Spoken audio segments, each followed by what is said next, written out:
Hey everyone, per your requests, I'm starting Soul Land 5, The Rebirth of Tang today. My channel isn't monetized, so if you're able to, please support me on PayPal to help me stay active. Chapters 261 through 280 of the previous episode. Tang uses his God King consciousness to manifest a Siyad illusion, rescuing Mei Ganzi from the Dark Raven Demon King. Back at the academy, he sets up intricate arrays around the golden tree to accelerate his team's cultivation.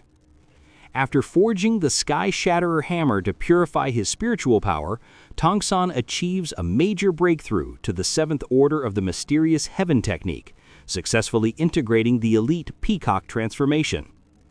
To gain the noble status needed to access the ancestral court, Tang challenges his teachers to a battle to prove his team's might. Thank you. Now, let's get back to the story of Soul Land 5, The Rebirth of Tang.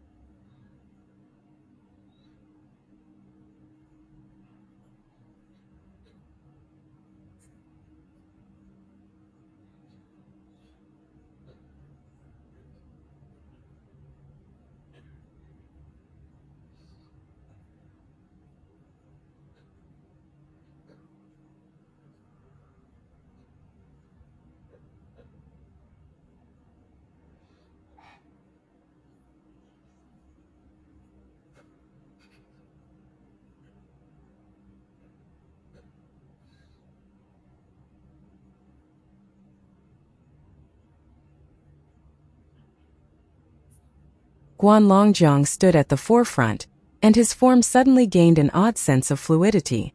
A pale blue halo enveloped him as if everything around brimmed with the breath of life, blue streams of energy pulsing like living beings, rising and falling. This was the water nymph transformation, which granted him mastery over the water element. Obviously, it was this demonic god transformation that had led him to become Wu Bingji's master, as ice and water shared the same origin. The oppressive aura of a ninth-order powerhouse washed over everyone, akin to the immense pressure faced in the depths of the sea, causing the weaker ones to feel a profound sense of suffocation. Behind him, Muanqing and Appo's figure increased in size and exploded with a formidable aura, displaying a bloodline power Tang was somewhat familiar with. His towering form, over 4 meters tall, was packed to the brim with muscles that undoubtedly gave him a titanic amount of explosive strength. This was the transformation granted by the Mighty Ape bloodline, the Mighty Ape transformation. Next to him, Mu Yunyu and Appo's form suddenly became light and ethereal as if weightless. Gentle light and shadow flickered on her, bursting with an odd blue glow. Streams of light flowed, her body erupted in blue light, and a pair of wings unfolded behind her. This was her Blue Luan transformation. Among the 3 teachers, Mu Yunyu and Appo's Blue Luan transformation was the highest bloodline tier. The Blue Luan was close to a second-tier bloodline.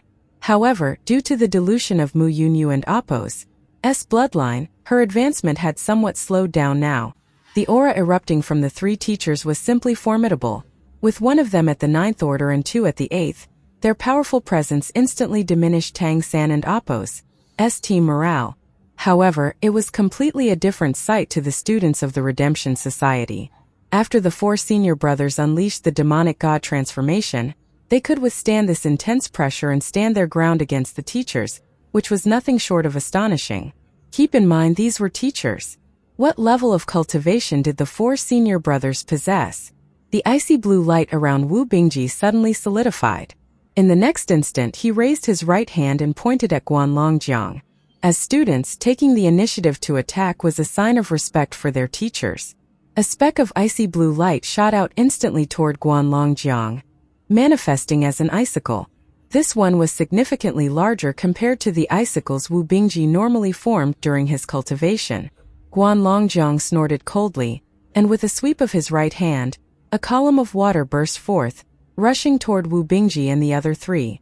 With a thunderous yell, Guli charged forward, heading straight for the water column, while Cheng Zicheng, with wings flapping behind her, soared into the air, enveloped in dazzling golden light. Tang stepped forward, seemingly oblivious to the water column. Wind blades burst forth from him like water from a geyser, shooting toward the sky in all directions. The icicle instantly pierced the water column with a soft splash, startling Guanlongjiang. Despite being hit squarely by the water column he released, the icicle not only didn't an oppose, slow down but dramatically increased in speed, reaching him almost instantly. What shocked him even more was what followed. As he instinctively formed a water shield for defense, the icicle exploded into many hair-like ice filaments that directly pierced the water shield he had formed. Guanlongjiang was a seasoned powerhouse. Unperturbed by the situation, he made the water in the shield swirl rapidly, intending to grind the ice needles to nothing. However, the ice needles suddenly melted, and the temperature around them dropped instantly. The intense cold immediately froze the swirling water shield. Since when can he control his power? Guanlongjiang was taken aback. The next moment he sensed danger, and a water column surged from beneath his feet, pushing his body diagonally backward. His water shield, now his ice shield, burst into a shower of ice scattering in the air. The blast shook Guanlongjiang violently. Meanwhile, the water column he had shot at his opponents had dissipated, having escaped his control. As if anticipating this outcome, Guli had been charging forward with enormous strides, unafraid by the incoming water column. As soon as it dissipated, he made a pirouette, and the meteor hammer at the end of his tail swung at Muanqing. Muanqing threw a punch, his terrifying force causing a sonic boom in the air. However, right at that moment everything around him seemed to freeze momentarily, causing his punch to halt abruptly. Naturally, this significantly reduced the force of his attack. When his fist finally collided with the tail hammer, its power had diminished considerably. The tail hammer swung back and Guli spun with it, launching a second hammer blow almost immediately. Moreover, the speed of this second blow was twice as high, as if time itself had sped up. Momentum is proportional with mass and velocity, and while the tail hammer was the same tail hammer, its speed increased so suddenly that Muanqing was caught off guard and forced to raise his arms defensively, only to find that the blow was also far more powerful than he'd imagined. The clash between them unfolded in an instant. Chang Zicheng soared into the air and spun like a golden top, unleashing the golden wing wind-splitting slash from above as she dove for Mu Yunyu. Simultaneously, dozens of wind blades swept out, converging toward Mu Yunyu. Mu Yunyu flapped her wings and emitted a clear musical bird call. The sound was strangely captivating, comforting, and delightful. The listeners' hearts were soothed, as if they were hearing the most beautiful sound in the world. This caused Tang San and the others to hesitate momentarily in their actions. Tang San immediately realized this, his eyes flashing. The wind blades originally aimed at Mu Yunyu exploded, emitting sharp screeches that cut off her melodious voice. The blue luan was known for having the most beautiful voice among birds, and it was a subspecies of phoenix. It was said that the blue luan could transform into a true phoenix if it could undergo rebirth through fire. Besides the powerful capability of her blue flames, her singing voice could captivate souls and disturb the mind. The screeches from Tang San and Appo's wind blades could only block the song for a moment, but that moment was enough. The golden wing wind-splitting slash had arrived. Mu Yunyu leaped up, her wings bursting with dazzling light flames. The aqua-blue flames swept upward, directly confronting the golden wing wind-splitting slash. But in the next instant, the golden light cleaved a deep valley into her scorching sea of blue flames. Unperturbed, the force of the slash descended upon her, though the gold now bore scorched marks. Mu Yunyu and Appo's blue flames burst outward, and her figure vanished. Meanwhile, the surrounding flames coalesced into her likeness, and four Mu Yunyus appeared instead. Chang Zicheng naturally had some understanding of Teacher Yuan Appo's abilities. She hovered in the air where Mu Yunyu had been, her wings sending out blades of golden light that swept toward the surrounding figures of Mu Yunyu. Simultaneously, Tang San and Appo's wind blades arrived, executing a pincer attack from both sides. Mu Yunyu and Appo's blue flames exploded once more, soaring into the sky. The blue fire simultaneously burned the wind blades and the golden blades, with many blue flames reconverging in the air to form Mu Yunyu and Appo's figure anew. Chang Zicheng and Appo's feet touched the ground, and her figure leaped up again, launching the golden wing wind-splitting slash from below, slicing toward Mu Yunyu. Mu Yunyu and Appo's gaze sharpened. The pressure from her students, especially from Chang Zicheng, exceeded her expectations. The formidable attack power made her feel somewhat overwhelmed. She knew Chang Zicheng had advanced to the 7th order, yet she hadn't, and Appo's expected a student who could only use her golden rock transformation to fly to possess such formidable offensive power. A melodious bird call emanated from Mu Yunyu, with a ripple of blue spreading from above her head. Feathers sprouted from her back as she used Blue Luan and Appo's cry again with all her might. She intended to take control of the entire battlefield.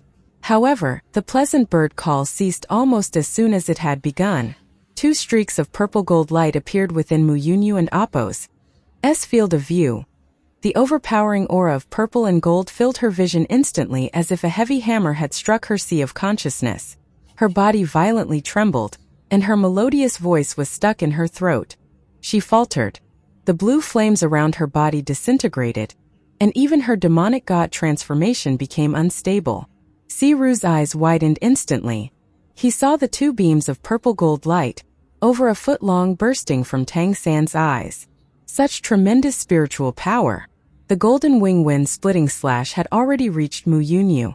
Without the protection of the blue flames and her transformation, Teacher Yu was on the verge of being cleaved by the golden wings.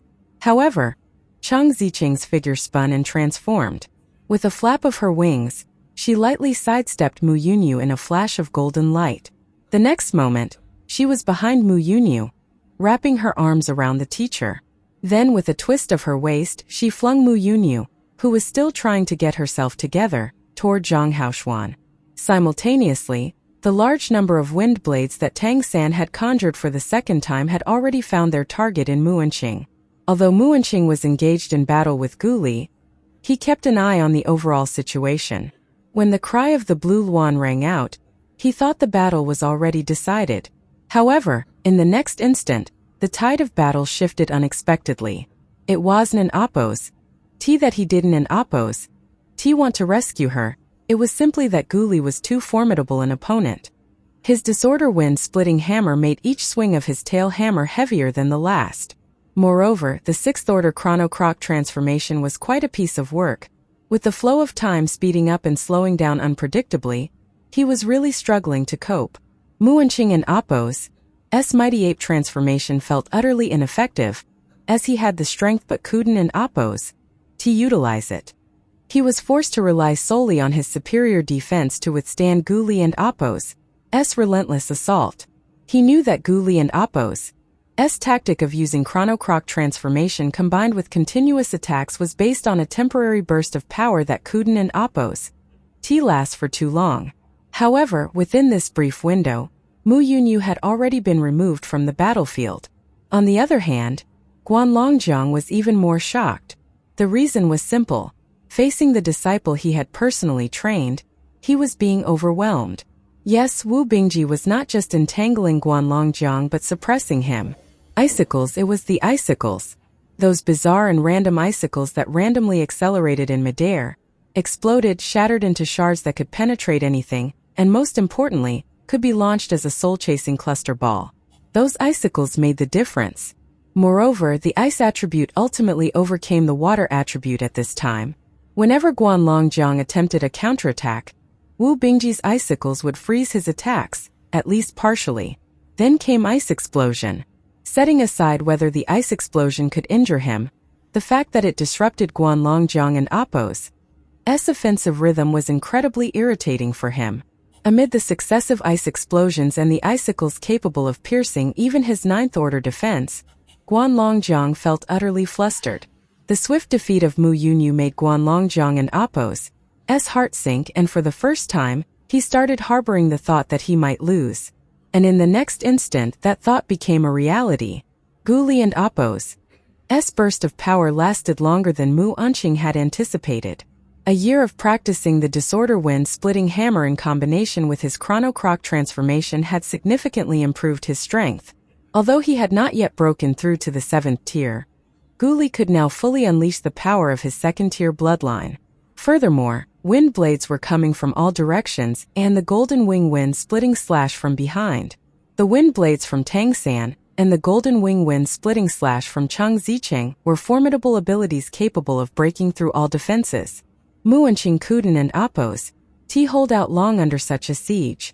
Within 3 seconds, he was staggered by a hammer blow from Gu Li, and then all 3 attacks were upon his vital points. Tang San and Oppo's eyes flickered with purple and gold light as he turned to look in Guanlongjiang and Oppo's direction. Guanlongjiang and Oppo's head instantly throbbed with pain. The water elemental energy gathered around him dissipated, and the cold light of the icicles closed in. From start to finish it lasted less than a minute. A group battle less than a minute long. Even Dubai was complaining, noting that the effects of the good luck he had bestowed were hardly observable before the battle ended. Mu Yunyu had by now regained consciousness. Her face was pale due to the impact on her sea of consciousness, but her eyes held more disbelief than anything else. Tang San was one thing. She had always held him in high regard, not to mention that she'd broken through to the 8th Order with his assistance. However, what she hadn't and Oppo's anticipated was Chang Zicheng's strength.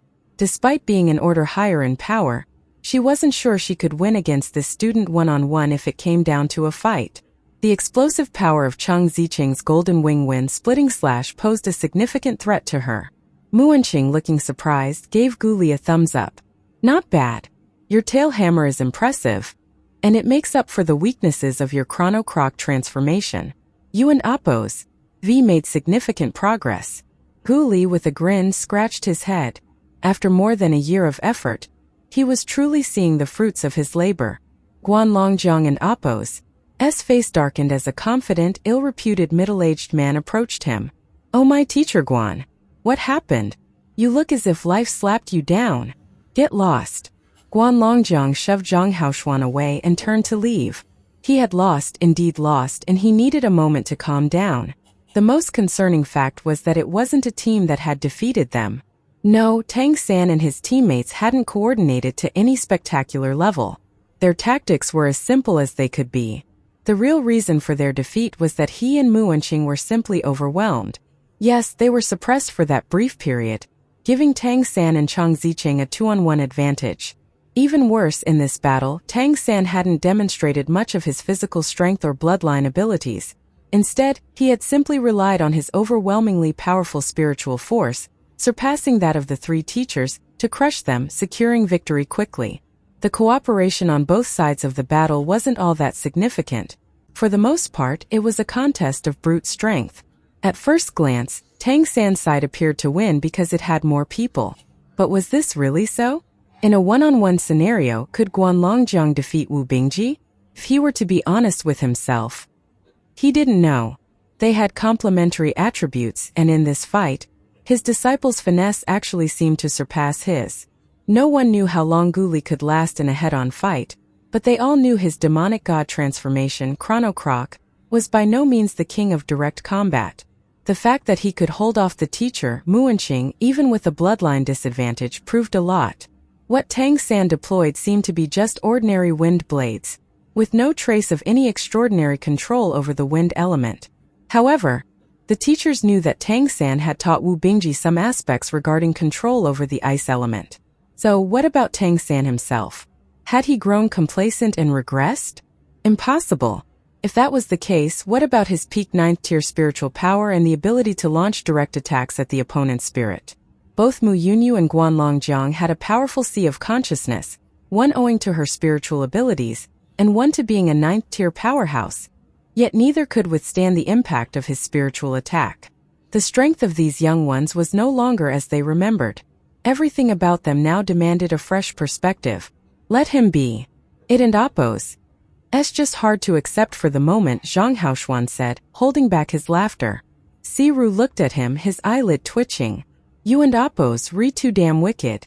You must have known this would happen. You can't be bullying little Guan like that, okay? And also, yeah, I seriously regret it. Why did I let little Tang be taken under your wing? Zhang Haoshuan finally couldn't and Oppo's hold back and burst into loud laughter. It and Oppo's too late for regrets. Ha ha ha. At this moment, the way the other students of the Redemption Society looked at Tang San and his 3 companions had changed entirely. This was especially the case for their eldest senior brother Wu Bingji, who had matched the Ninth Order teacher Guan in a head-on battle without falling short. The crux of this battle was indeed Tang San. However, the new students were completely unable to tell. Only those senior students who already had some understanding of his abilities could discern some clues. Tang San approached Zhang Haoshuan and said, "Master, are we allowed to go to the Great Beast Fighting Arena now? I represent the academy in giving consent. However, you must be extremely careful. You cannot reveal anything out of place, understood? Also, another thing. You know that the Great Beast Fighting Arena is not a kind place. You've seen it. There you cannot afford to be kind either, you get me? Being kind to your enemy is being cruel to yourself." Tang San nodded firmly. "I understand, Master. Don and Appo's worry. Good, then make sure they understand that too. Go and train together. You haven't fought together for quite a while. Now that everyone in Appo's strength has increased, you need to familiarize yourselves with each other and practice coordination more. In team battles, cooperation is vital." Tang San nodded again in agreement. Zhang Haoshuan didn't and Appo's bother to offer guidance regarding their cooperation. He fully trusted that Tang San and Appo's efforts would and Appo's be inferior to his own and might even be better. They can go on their own. Tang San has never let me down. With this lineup plus Tang San and Appo's hidden strength, they should be able to face any opponent in the Great Beast Fighting Arena. After all, there are no god-level opponents there. This battle had a significant impact on the Redemption Academy, affecting both teachers and students alike. Guan Longjiang returned to his room, gradually calming his emotions. Though losing in front of a large audience was somewhat embarrassing, he had to admit to his pupil's excellence. Even the strength of his own direct disciple had become somewhat incomprehensible to him, and Tang San once again came into his view. Over the past year, Zhang Haoshuan had kept Tang San out of the Redemption Academy under the guise of personal tutoring. Thus, even as the director of education, he was unaware of what Tang San had been doing. Tang San and Appo's strength seemed to have made a qualitative leap from today and Appo's events. His demonic god transformation remained at the 7th order, but it definitely reached the pinnacle of the 7th order, and he was only a hair's breadth from the 8th. This rate of growth was swift. Although his appearance had changed significantly, the fact of the matter was that Tang San was only 12. He was barely in his early teens, and yet he possessed such incredible power. Even more terrifying was that his spiritual power had definitely reached the 9th order, and he had somehow found a unique method to use it. Guan Longjiang knew that Wu Bingji and others were practicing a method to enhance spiritual power that Tang San had taught them. In his view, it must have been passed down by Zhang Haoshuan. In other words, it originated from the headquarters. Zhang Haoshuan hadn't and Appo's mentioned this to him, and it wasn't and Appo's his place to ask. These youngsters and Appo's spiritual power now appeared far greater than he had imagined. Given time, Wuden and Appo's they all have the potential to reach the 10th tier? Hey, how are you feeling? The door was pushed open, and Zhang Haoshuan walked in from outside. Are you here to mock me? Guan Longjiang said irritably. Zhang Haoshuan laughed. We and Appo's brothers, why would I mock you? Not to mention, if I were to be honest, even I might not have one if I were in your place today. So humble? Guan Longjiang glanced at him, aware that Zhang Haoshuan and Appo's cultivation had reached the pinnacle of the 9th order. His progress had been notably fast in the past year, and he was clearly close to achieving that level. Guan Longjiang was also striving and making efforts, but talent was what it was. He knew that the likelihood of breaking through to the god level in his lifetime was slim. You should feel proud. After all, these are disciples we and Appo's taught. A student surpassing the master is exactly our ideal, no? The Great Beast Fighting Arena is still too risky, Guan Longjiang said, frowning. That's true, but do you remember what happened when Tang San asked us to let the kids go out and experience life? True combat accelerates their growth. Let them go forth and improve. If they never take any risks, when will we ever be able to save our people from dire straits? Guan Longjiang sighed lightly. Perhaps you and Appo's rewrite. I have indeed been too cautious. These children truly gave me a great surprise today. I and Appo's am really curious, how did you manage to teach Tang San? He and Appos is so young. Zhang Haoshuan smiled slightly. I didn't and Appos teach him all that much. It can only be said that he has a unique talent. Perhaps this is heaven in Appos' favor toward us humans. Guan Longjiang looked at him with surprise. Do you think of him that highly? Zhang Haoshuan said in any case his future achievements will surpass ours. I have that much confidence. Given more time he will surely shine even brighter. I can only hope so. Anyway, speaking of surpassing things, how come your bloodline fluctuations often spill out now? Are you losing control? Have you mentioned this to the headquarters? I have. I just sent a letter to the headquarters and I am waiting for a reply now. Guan Longjiang exclaimed, I envy you. You and Appos, about to touch that world. I thought you'd be like me, gazing at that world but unable to get there. Zhang Haoshuan smiled faintly. It and Appos' possible, brother. Really is. You and Appos, been in good spirits lately. Is it because you and Appos, about to make a breakthrough? Zhang Haoshuan shook his head, yes and no. It and Appos, mainly because we might have a way out. Even if there are dangers in the future, we can preserve these sparks of hope. Don and Appos asked too much, I can and Appos tell you now. Let and Appos wait until after I and Appos made my breakthrough. Alright, let me ask you something. How does it feel to be trounced by your own pupil? Ha ha Lozier. With a burst of laughter, Zhang Haoshuan swiftly left, leaving Guan Longjiang fuming and his face turning green. That brat Wu Bingji dares to suppress me. Alright kid, you just fucking wait. Unaware that he was about to become the target of someone and Appos' venting, Wu Bingji was with Tang San and the others. Elder brother, your control over the ice needles just now was incredible. You even managed to fight Teacher Guan, Chang Ziqing said with stars in her eyes. Wu Bingji smiled widely. Finally, a year and Appos' effort has not been in vain. After practicing little Tang and Appos' purple demon eyes, I and Appos' improved my fine control of the ice element. Tang San said, this is just the result of your efforts, eldest brother. Anyway, since we and Appos' decided to go to the great beast fighting arena, just as Master said, we need to practice coordination. If we win 10 matches in a row, we can become nobility. Then we can go to the ancestral court with my master to have a look. Everyone and Appos' eyes lit up and Wu Bingji said, you arrange it and we and Appos' all listen to you. They clearly knew that they would not have improved so much in a single year or ever without Tang San and Appos' help. Tang San said, we and Appos' gather to practice our coordination in the coming week. Oh, by the way, do you mean Dubai should also participate? There's no way he can use his celestial fox transformation in combat. Guli reminded him. It and Appos' okay. Luck enhancement can be done before the battle, as for during the battle. There are other methods. Don't worry. I and Appos' help Brother Dubai assume another identity. He then turned to Dubai. Brother Dubai, your spiritual power is sufficient now. I and Appos' give you a few things to use in coordination with us. Hidden weapons? Dubai asked curiously. Tang San shook his head. Hidden weapons cannot be revealed in the great beast fighting arena. He had used hidden weapons to assist Mei Gongzi in assassinating several strong opponents. Although a year had passed, they couldn't and Appos' be exposed to avoid unnecessary trouble. He took out 3 metal discs from his storage bag and handed them to Dubai. Each metal disc was the size of a palm. The 3 were made from different metals, each emitting a distinct luster. As soon as Dubai picked them up, he felt as if there was energy flowing within them, which was quite peculiar. Upon closer inspection, he saw that each metal disc was engraved with different, intricate patterns with a mysterious charm. Tang San explained, these are array discs. Each one can deploy a specific array.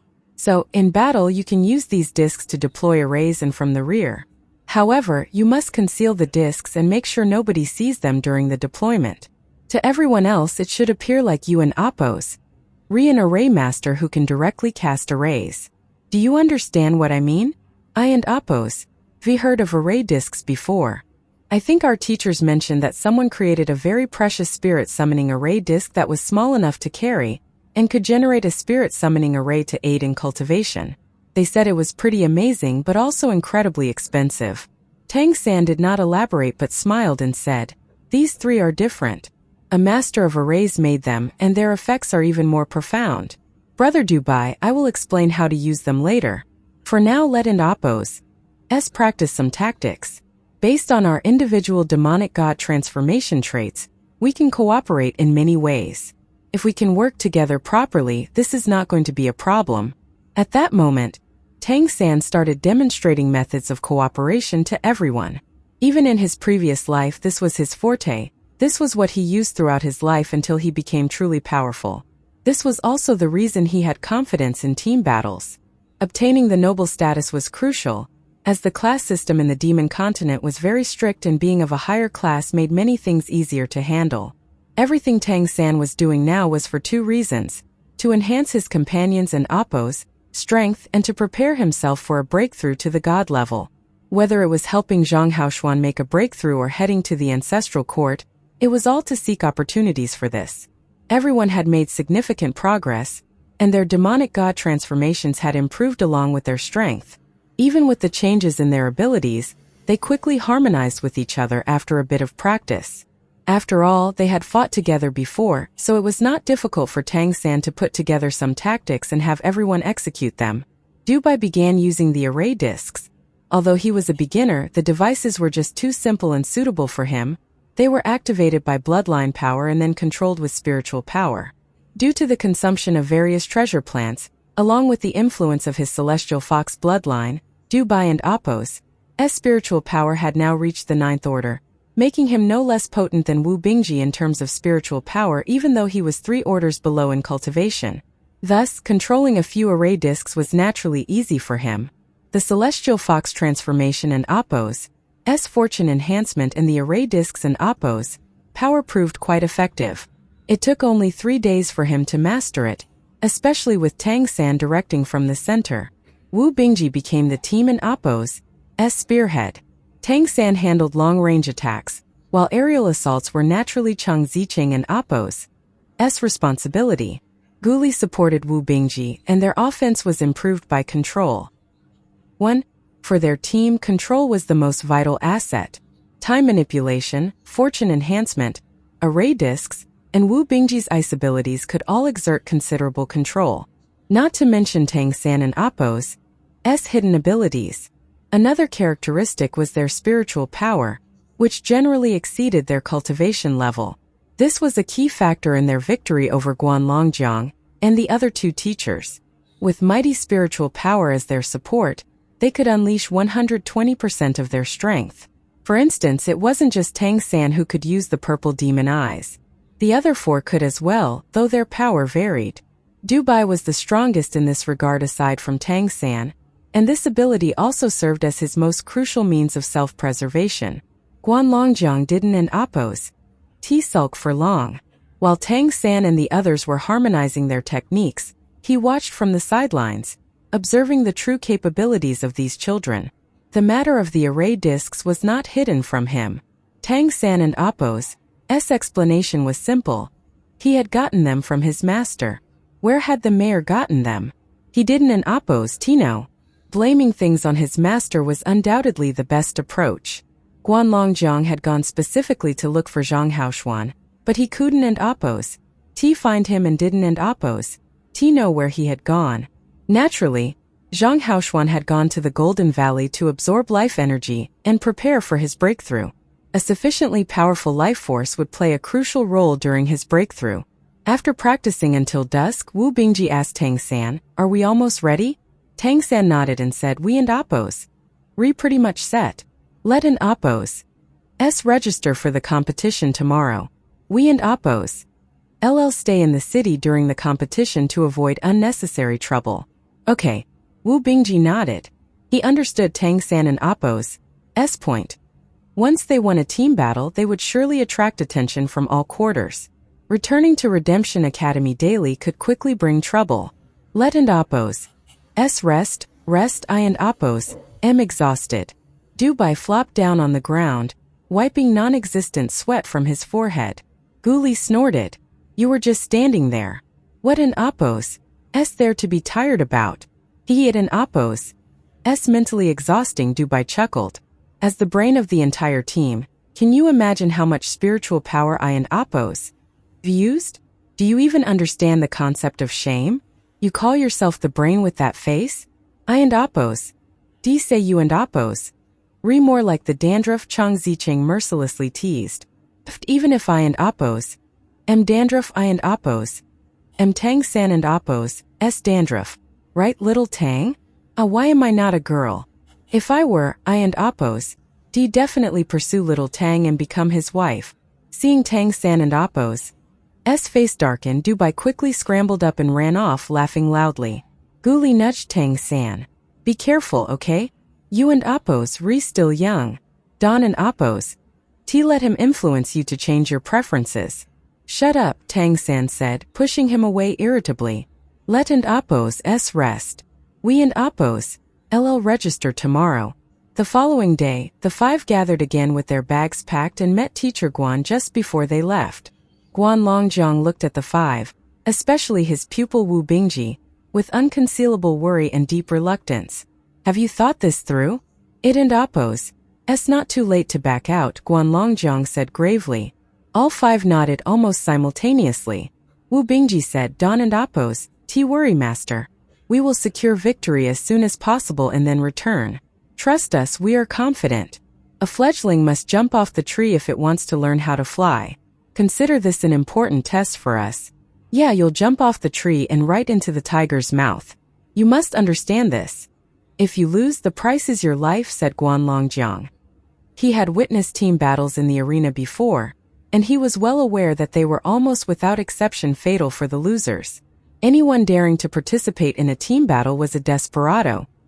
These were individuals gambling with their lives. Moreover, the overall strength required for a team battle was several notches higher than that for individual combat, as nobody without confidence would participate in such a fight. Therefore, they would unquestionably face fierce battles at every turn. Teacher Guan, I will ensure everyone returns safely, Tang San said earnestly. Dubai nodded. That and Appos S right. No need to pray for our good fortune. Luck is on our side. Go, just go. Don and Appos, T make me angry now. Guan Longjiang waved them off. The five of them bowed to him and then turned to leave. Watching their departing figures, Guan Longjiang stamped his foot. That Zhang Haoshuan, to think he has an Appos. T returned even now. Really? Mu Yunyu and Appos. S voice came from behind. When did you become so indecisive? It seems that you care too much and it's affecting your judgment. Guan Longjiang turned to look at her. How am I being indecisive? You're telling me I shouldn't be worried? You know exactly what the team battles in the beast arena entail. Mu Yunyu approached him and said, but they and Appos. They already shown enough strength to handle themselves, Haven and Appos. T they? I have confidence in Tang San. He and Appos. S always been mysterious, but you must admit he has never disappointed us. The mayor and Appos. S absence is probably due to his confidence in him. Guan Longjiang said, but he won and Appos. T say what and Appos? S happening with Tang San. I Don and Appos. T know how he teaches them. And I Don and Appos. T know where those array discs came from. Did headquarters give them? Those are very precious. Having them makes us targets. I and Appos. Am worried they and Appos. LL run into trouble outside. Should we ask Old C to follow and protect them secretly? Mu Yunyu replied that one and Appos. T be necessary. The security in Cali City is guaranteed. A few array discs are in an Appos. T worth the intervention of a god. And with opponents below the 10th tier, I don't really think they need any help. At least Bingji has already shown the capability to face 9th order opponents. He and Appos. S only 18 and look how strong he is. Breaking through to the god level in the future should be no problem. You should be proud to have taught such disciples. They and Appos, rewrite. Combat with life and death at stake will accelerate their growth. Guan Longjiang smiled wryly. In our academy, these few youngsters already make up half of our foundation. What if? No what ifs, Mu Yunyu said with a huff. Just wait for their victorious return. We and Appos, about to have noble disciples. And once they become nobles, they might even attend Cali Academy. Have you thought about that? Except for Bingji, the others are of the right age too. Guanlongjiang felt a flicker of excitement. Mu Yunyu was right. Kali Academy only accepted noble offspring with specific age and talent requirements. If they achieved noble status through the Great Beast Fighting Arena and their age was suitable, then even as humans, Kali Academy would have no problem accepting them. While Guanlongjiang was apprehensive, Tang San and his 4 companions had already entered Kali City, making their way toward the Great Beast Fighting Arena with practiced ease. Instead of registering directly, however, they first looked for a hotel near the Great Beast Fighting Arena to stay in. Guanlongjiang was worried that some other people would look for trouble with the team and Redemption Academy, and Tang San naturally took that into consideration as well. Therefore, they chose a decent hotel with hundreds of rooms, one of the largest hotels in Kali City. The cost of accommodation was quite steep. One night was 50 demons hard coins. However, it was well worth it. Tang San and his group booked 3 rooms. He shared one with Du Bai, Guli shared another with Wu Bingji, and the only girl obviously had a room to herself. Ayasin and Appos. This a bit too expensive? Wu Bingji commented after they had checked into the hotel and put down their things. Not only was the price high, but given their status as human vassals, they were basically subjected to an interrogation before they could check in. Hotels of this caliber rarely hosted human vassals. I think it and Appos. Worth the money, Tang San said. The rooms were not cheap, but they were indeed excellent. The finest Tang San had stayed in since arriving in this world. Each room was 60 square meters and had a private bathroom and various toiletries. The air was fresh, the beds soft and comfortable, and through the large windows one could see the Great Beast Fighting Arena not far away. Things were not as financially tight as when Tang San first visited the arena. He didn't and Appos know the exact amount they had earned through selling array discs, but he had a rough idea of the scale. Staying at this hotel was just a drop in the ocean. Eldest brother, as long as we keep winning, we won't have to worry about anything. Each person gets a Naturi coin for the first victory. After that, the earnings stack with each win. If we win more than 5 rounds, we can even get a share of the ticket and betting profits, Du Bai explained as he calculated, fingers tapping together. He had always been a money lover, especially sensitive to financial matters, and had already done the calculations long ago. Just 1 win was enough. 5 Naturi coins would make their expenses here completely negligible. Let and Appos do it then. Since we and Appos here, we might as well commit. Shall we go register now? Wu Bingji said. Tang San nodded. Let and Appos go. After just a 5-minute walk, the 5 were at the Great Beast Fighting Arena. Tang San, Wu Bingji, and Du Bai had been here before, so they were already familiar with the place and they knew what to do. The registration area was as crowded as ever, with a line formed for those wishing to sign up. However, Tang San and his group did not head to the back of the queue but instead made their way to the counter from the side. Do you not know what a queue is? A thick arm belonging to an elephant demon blocked their way. Towering at 5 meters, the bulky elephant demon was among the largest of those queued for registration. We Don and Appos need to queue, Tang San said lightly. You don't need to? What nonsense! Off with you, minor vassals, the elephant demon said as it swung its large hand toward Tang San. Wu Bingji stepped forward, shielding Tang San. He too swiped out with his hand. Just as their disproportionate hands were about to meet, Wu Bingji and Appos' palm merely brushed against the elephant demon and Appos' arm as he quickly dodged to the side, clearly having no intention of matching the demon and Appos' strength. However, the arm he touched instantly turned rigid and was covered by a white layer of frost. The elephant demon was taken aback. Tang San and his companions appeared young, and it naturally did not consider such young human vassals signing up for the beast fights to be of any significance. How could it anticipate the formidable power of the ice element that Wu Bingji could unleash? No starting trouble here. A deep voice echoed as a towering figure rose from behind the registration counter. It stood about 8 feet tall, its body was covered in black fur, and its eyes were a terrifying blood red. Its powerful aura instantly filled the registration area with a murderous air. It was a bloodthirsty devil ape, a genuinely fearsome presence. Tang San said, "We are not the ones starting trouble. This guy here is blocking our way. Ever heard of lining up?" The bloodthirsty devil ape said coldly. Tang San responded, "According to the rules, those registering for team battles have priority. No? Team battle? The bloodthirsty devil ape and the elephant demon were momentarily taken aback. Indeed, according to the Great Beast Fighting Arena and Appos' rules, those registering for team battles did not have to wait in line with the others. The elephant demon and Appos' arm had regained mobility by now, and it suddenly burst into laughter, then stepped aside. Well then, go ahead and register. No worries, I won't stop you. I'll be right there to watch you die, ha ha ha. The surrounding demons roared with laughter. A few human vassals daring to register for a team battle was nothing short of seeking death. They were practically delivering themselves on a platter. In their eyes, Tang San and his 4 companions were already dead. Faced with the intimidating aura of the surrounding demons, Dubai and Appos' face paled, Chang Zicheng and Appos' eyes burned with anger, Guli clenched his fists, and Wu Bingji and Appos' expression was ice cold. Only Tang San remained unfazed, walking straight to the counter. We and Appos' signing up for a 5-person team battle, Tang San declared to the bloodthirsty devil ape. The bloodthirsty devil ape tossed a form their way.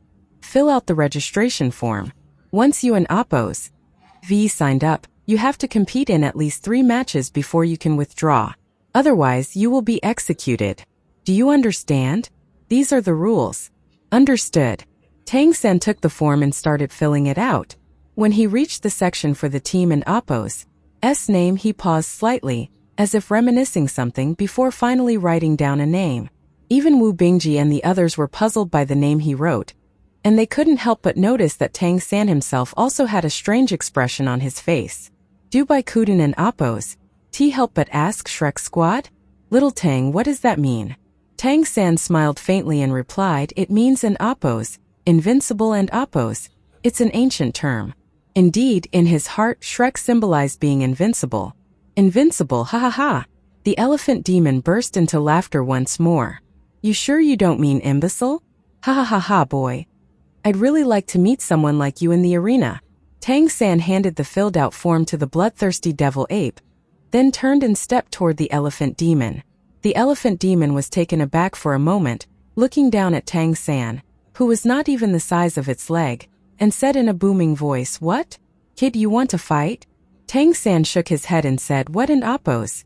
The point of fighting here? You think we in Appos' some kind of clowns, huh? Well, if you and Appos' that great, how about you sign up for the team battle? Might as well start off the team battles fighting against us. Do you dare?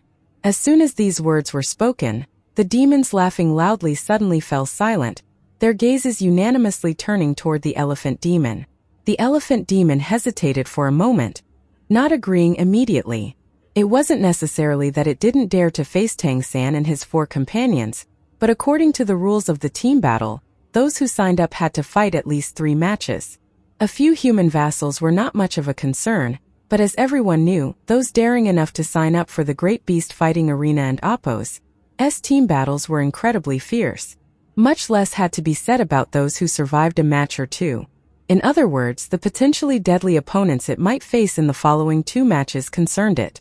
In team battles, surrender was not an option. They would only live if the winner was kind enough to spare them.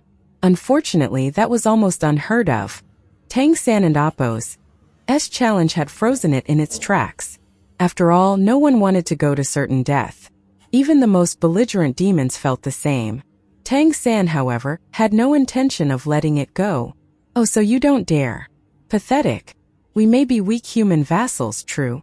But we and Appos' already submitted our application for the team battle. At least we and Appos' not afraid to die. You and Appos' big, and the elephant demon race is mighty. Sadly, your body might be massive, but your courage is the size of a mouse.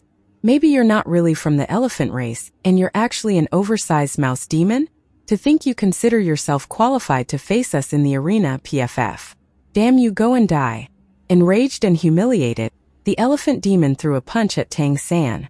At that moment, a large hand covered in black fur suddenly appeared and caught the elephant demon in Appos' fist. Its figure was not as prominent as the elephant demon in Appos', but the explosion power within that instant was incredibly astonishing. The one who had intervened was none other than the bloodthirsty devil ape behind the counter. Are those big ears just for show? I said, no fighting here, the bloodthirsty devil ape said coldly, looking at the elephant demon. The elephant demon and Appo's anger was immediately extinguished. Just as it was about to say something, it heard the bloodthirsty devil ape continue, and he and Appo's right. Regardless of strength, at least he has the courage to enter the great beast fighting arena and Appo's team battle. Do you dare? If not, then shut up and stop wasting people's time. With these words, the bloodthirsty devil ape shoved the elephant demon away, making it stagger. The gazes of the demons surrounding them instantly changed as they looked at the elephant demon. Demons were naturally belligerent and therefore revered brave warriors. From their point of view, the elephant demon in front of them had been pushed to a situation where it had to accept the challenge. Otherwise, it no longer had the right mix in the beast fighting circles. A demon who was scared by a few human vassals could never hold its head high again. Fine, I accept the challenge. Even on my own, I can tear you apart. I and Appo's LL sign up for the team battle. Wait here, I and Appo's LL call my brothers. Saying this, the elephant demon turned and walked away. A chorus of hisses accompanied it. The demons and Appo's disdainful reaction was only natural. The elephant should have signed up directly before going to find teammates. Actually, even if it was willing to fight, it might be unable to find 4 teammates. Even though the prize money was substantial, the team battles were ultimately too risky. The bloodthirsty devil ape and Appo's gaze turned to Tang San and his group. Report in tomorrow morning for your first match. Although the number of teams participating in the team battle was much lower than the number of fighters in individual fights, there were still some. Once a team signed up for the team battle, the first match was usually scheduled for the next day. These were the rules. Okay, Tang San agreed, turning around with his companions. As they walked out of the auction house, no demons even thought of mocking them anymore. No one was foolish. None of them wanted to become the next elephant demon. How would they respond to Tang San and Appo's challenge? That was so satisfying. Dubai Kuden and Appo's helped but clap as soon as they stepped outside. Did you see that? The elephant demon looked like he swallowed a fly. Little Tang, you were awesome. Tang San said, that guy isn't very easy to handle. The elephant race has strong defenses. It takes some serious power to get past that. But they're not the sharpest tools in the shed, and if it forms a team on the fly, it and Appo's most likely to be all elephant demons. They might have strong defenses, but with a poor team structure like that, and especially without someone who's able to fly, I don't think we'll have any problems. Wu Bingji asked, you're saying they will be our first opponents? Tang San smiled and said, you know demons as well as I do, and this is exactly what they do. It verbally agreed earlier, and if it doesn't and Appo's show up in the end, the great beast fighting arena might even look for it to hold it accountable. Also, being an elephant demon, it probably has some confidence that it won't die. So yeah, I think that it will participate and most likely be our opponent tomorrow. As far as I can tell, its strength should be at the peak of the 7th order, not quite at the 8th yet. Tang San had actually intentionally provoked the other side, precisely because he understood the perils of team battles. Only the most ferocious would partake in such combat. With 10 matches, having a weaker opponent in any game was beneficial. He tactically chose a first opponent who seemed challenging but was actually rather easy to deal with. Let's think of the tactics for our first match strategy, considering that the opponent's team will be composed of elephant demons.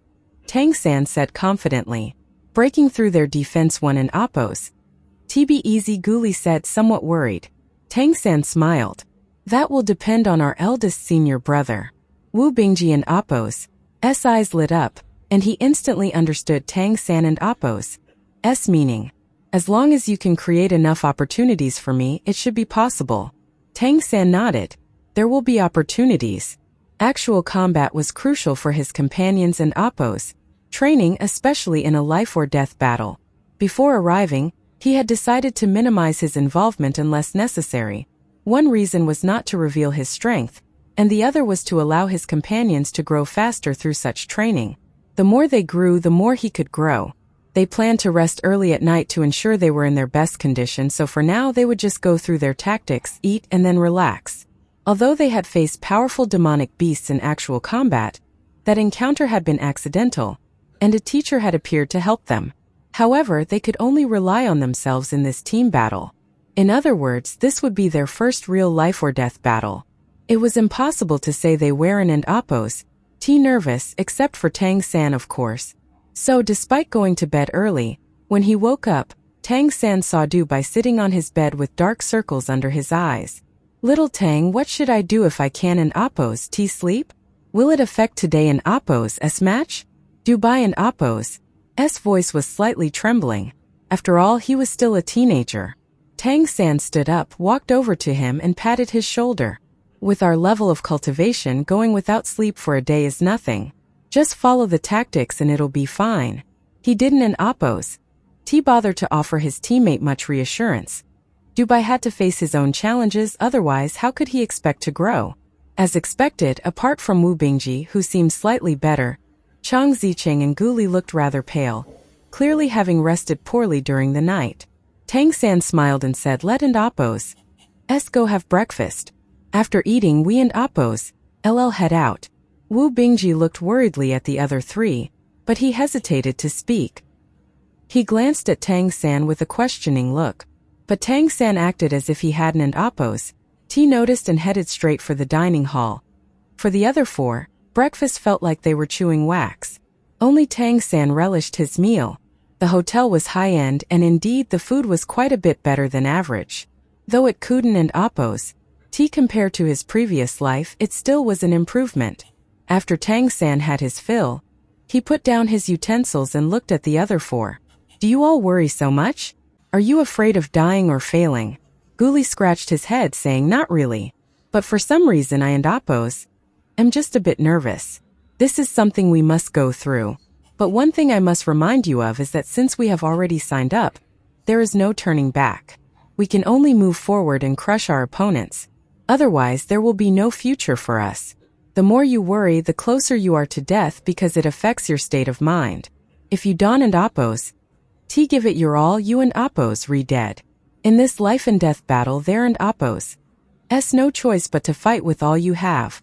Gu Li was stunned momentarily, but Wu Bingji and oppose gaze instantly sharpened and Chang Zicheng murmured, yeah, we and oppose, we already signed up. It and oppose, too late for regrets now. Unless we run away? Du Bai tentatively said. Tang San indifferently said, you can choose to run away, but then you and oppose will never be able to lift your head again in this lifetime, whether among humans or among demons. Do you remember what you were thinking when you first came here? What did you want to do? I want to be useful. I want to be someone who can stand alongside everyone without holding them back, Du Bai said with a hint of shame. Tang San looked at him with a fiery gaze and said, right? Well, if you choose to run now, I won and oppose stop you. You can go. I won't leave, Du Bai declared through gritted teeth. Then if you're not leaving, brace yourself. Don't forget, it won't be your turn to die unless all of us die first. What do we do if even you act so cowardly when you're all the way at the back? Du Bai and oppose face instantly turned beet red. I and oppose am not cowardly, I and oppose am not afraid. Let's fight them all. Gu Li and oppose gaze also began to firm up. What Tang San had said to Du Bai, wasn't it meant for them? Chang Zicheng took a deep breath. Let's do it. We'll eat elephant trunk tonight, I heard it's quite nourishing. With that, Tang San couldn't help but laugh, and so did Wu Bingji. Du Bai glanced at her. I didn't expect you to have such a strong taste, Zicheng. Buzz off, Chang Zicheng retorted without any good humor. The atmosphere, which had been somewhat solemn, immediately lightened a bit. But Tang San could tell that the worries in their hearts had not completely vanished. This was normal. They were all young and had never experienced anything. It was understandable that they had mental hurdles. This was also why he had deliberately provoked that elephant demon yesterday. It was to ensure that the first opponent was within a controllable range for his team. This tension escalated again as they arrived at the great beast fighting arena. Wu Bingji, Du Bai, Gu Li, and Chang Zicheng could faintly sense that the scent of blood had grown thicker. They even wondered if this bloodiness would eventually become a part of them. Back at the registration desk, they once more encountered the bloodthirsty devil ape from the day before. Not bad you didn't and oppose run away. The bloodthirsty devil ape and oppose gaze swept over Tang San and his companions. According to the rules, team fighters who have registered cannot leave the Great Beast fighting arena before the end of the first 3 fights. The moment you step into the arena today is when it truly begins. Not running away proves you have courage. Tang San looked at him and asked, "Why didn't an Oppos? You hold us here yesterday? Shouldn't an Oppos? We have been detained right after registering? Otherwise, wouldn't an Oppos? All your arrangements be in vain if we just ran away?" The bloodthirsty devil ape coldly said, "That was your last chance to live. Team fighters have the opportunity to reconsider before the first fight begins. Of course, that's assuming we don't catch you later. Those who choose to run away after registering will be put on a wanted list. Once you're captured, you will become slaves of the Great Beast fighting arena." Tang San found this rule peculiar.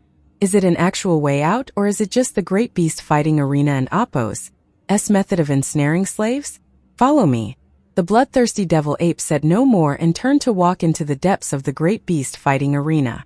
As they walked inside, the stench of blood instantly became even more overpowering. In the dimly lit corridor, the atmosphere was incredibly oppressive. Tang San could feel Dubai and Oppos' heartbeat accelerating behind him. Perhaps his words from the morning had an effect. The 4 teammates said nothing, merely following silently behind him. There was no turning back once they entered the Great Beast fighting arena. At the end of the lengthy corridor, there was a room constructed entirely of stone, with numerous dark red stains. There the scent of blood was even more intense. "Wait here. A staff member will guide you to the arena before the match begins," the bloodthirsty devil ape said indifferently before leaving. The heavy iron door closed, giving them a distinct sensation of being locked in a cage. Dubai's breathing became noticeably more rapid. "Brave, brave, brave," Dubai muttered non-stop. "You can bestow good fortune on us now," Tang San said. "Oh, okay." Dubai finally turned around, hurriedly getting up. When he tried to unleash his bloodline power, however, his mind suddenly went blank, and he failed to release it on his first attempt. Tang San said dryly, "Any mistake on the battlefield could lead to the death of a comrade or your own." "And Oppos, I'm sorry." Dubai bit his lip and suddenly slapped himself twice harshly. Then he took a deep breath of the blood-filled air, clenched his teeth, and activated the celestial fox transformation. The phantom image of a 2-tailed celestial fox formed above his head. Streaks of white light descended and landed on each of the 5. Perhaps influenced by the fortification of their fate, Wu Bingji, Cheng Zicheng, and Guli immediately felt a lot better. White light flickered in Dubai and Oppos' eyes, and the next instant, his expression suddenly relaxed. "I'm a goddamn idiot. How could I forget that I can sense fortune and misfortune?" "What do you mean?" Guli asked. Dubai spread his hands and said, "Can and Oppos? You tell when you look at my face? Obviously we and Oppos. Re in no danger. I and Oppos am such an idiot. I even forgot my innate ability. Let an Oppos' crush them, cheer up." Tang San and Oppos' mouth twitched slightly, suddenly feeling that the celestial fox transformation might not be entirely beneficial. He had hoped to use this opportunity to strengthen everyone in Oppos' mental fortitude. Unfortunately, with Dubai and Oppos' words, it was clear that Wu Bingji, Guli, and Cheng Zicheng were much more relaxed now. Although the foresight from the 5th Order Celestial Fox transformation wasn't entirely accurate, whenever it concerned Dubai and Oppos' own safety, it was perfectly reliable. He did not even feel a hint of danger because of Tang San's presence. Considering his hidden abilities, such a team battle indeed posed no risk. Indeed, it left one speechless. Wu Bingji chuckled softly, saying the feeling just now was quite tense but also thrilling. Thinking about it now, it doesn't seem all that bad. Cheng Zicheng rolled her eyes. It was really thrilling. But my hands are cold, Big Brother Wu. Feel them. With these words, she took the initiative to grab Wu Bingji and Oppos' hands. Big Brother Wu. How come your hands are even colder than mine? Cough, cough. I and Oppos' am in my ice nymph transformation state. Ice in and Oppos'. It normal for them to be cold? But you didn't in Oppos' activate your demonic god transformation, did you? Cheng Zicheng asked, puzzled. Do you have to be so blunt, Zicheng? I'm starting to doubt that you actually like Big Brother Wu. Dubai and Oppos' S sharp tongue was back to normal. Maybe you should touch my hand too. It and Oppo's S quite cool. You want to do a comparison? Dubai suggested, slipping behind Tang San as he spoke. The corner of Tang San and Oppo's S mouth twitched. Shuden and Oppo's. Do you all be a bit more nervous than this? Really? He harbored thoughts of kicking Dubai out of the team. Whatever, forget it. If we can and Oppo's. T foster mental toughness, let in Oppo's. S build confidence through battle. At that moment the iron door was pushed open. An ape demon walked in announcing let in Oppo's. S go, it's time for the match.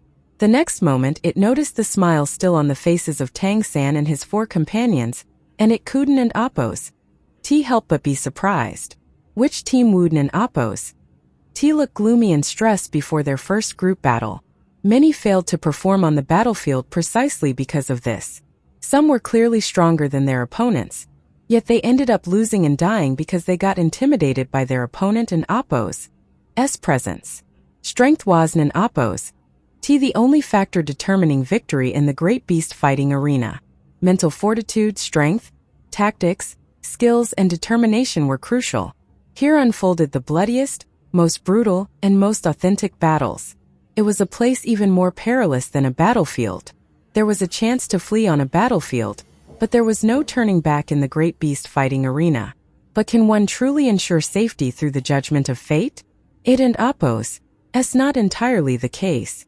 After all, Dubai and Oppo's S celestial fox transformation was only at the 5th order, not powerful enough to stir the heavens and earth. Fortunately, his judgments based on the celestial fox vision were somewhat accurate, provided that no one interfered with fate itself. Thus, apart from Tang San, the others were quick to place their trust in this judgment at this moment, which immediately caused a shift in their mindset. This trust served as a kind of psychological support for them. Indeed, the luck brought by the celestial fox transformation was one thing, but the boost in confidence was truly significant. Let Oppo's S go. Dubai gestured grandly as if he were the leader and headed out first. Guli quickly grabbed his clothes, pulling him back, while Tang San and Wu Bingji laughing walked out ahead. Wu Bingji led the way, followed by Tang San, Cheng Zicheng, Guli, and Dubai. Guided by the staff, surrounded by the thick scent of blood, they strode toward the battlefield they were about to face. With Tang San's reminder, they put on masks, a necessary precaution to conceal their identities. With a squeak and creak, the gate in front of them was slowly raised, and as the dim light became brighter, the 5 instinctively squinted their eyes. The slightly chilly air mixed with an even more pungent scent of blood rushed toward them, followed by a deafening noise. This is the great beast fighting arena. Wu Bingji was dazed for a moment, but when Tang San nudged him, he came to his senses and strode forward. Thanks to everyone in Oppo's S cultivation of the purple demon eyes, their vision quickly adjusted. Tang San had been here before and had even fought in this arena, but his feeling this time was quite different from his last visit. On the ground were many mottled traces of not yet dried blood and scattered chunks of flesh. The stands around were packed to capacity. The great beast fighting arena was always bustling no matter when. Even though it was still morning, the cost of tickets for the great beast fighting arena varied at different times of the day, with morning being the cheapest and evening the most expensive. Accordingly, the most exciting matches were generally held at night, while for those short of money yet seeking thrills, choosing to watch the beast fights in the morning was more than appropriate. As newcomers participating in a team battle, the Shrek squad was scheduled to compete in the morning today. If they won, the subsequent matches would be held in the evening. Such was the prestige of team battles. The team battle is about to begin. Let us go and savor the scent of bloodshed. Let and Oppo's S see the lineup of the 2 rookie teams participating in today and Oppo's S team battle. A massive sound wave swept through the commentator and Oppo's S voice at the great beast fighting arena. Oh, what do we have here? These are humans, actual human vassals. They look so tender and delicious. It and Oppo's S hard to imagine what kind of courage brought them here. I'm wondering if they are about to wet their pants. It's been a long time since we in Oppo's V seen a human team voluntarily participate in a team battle.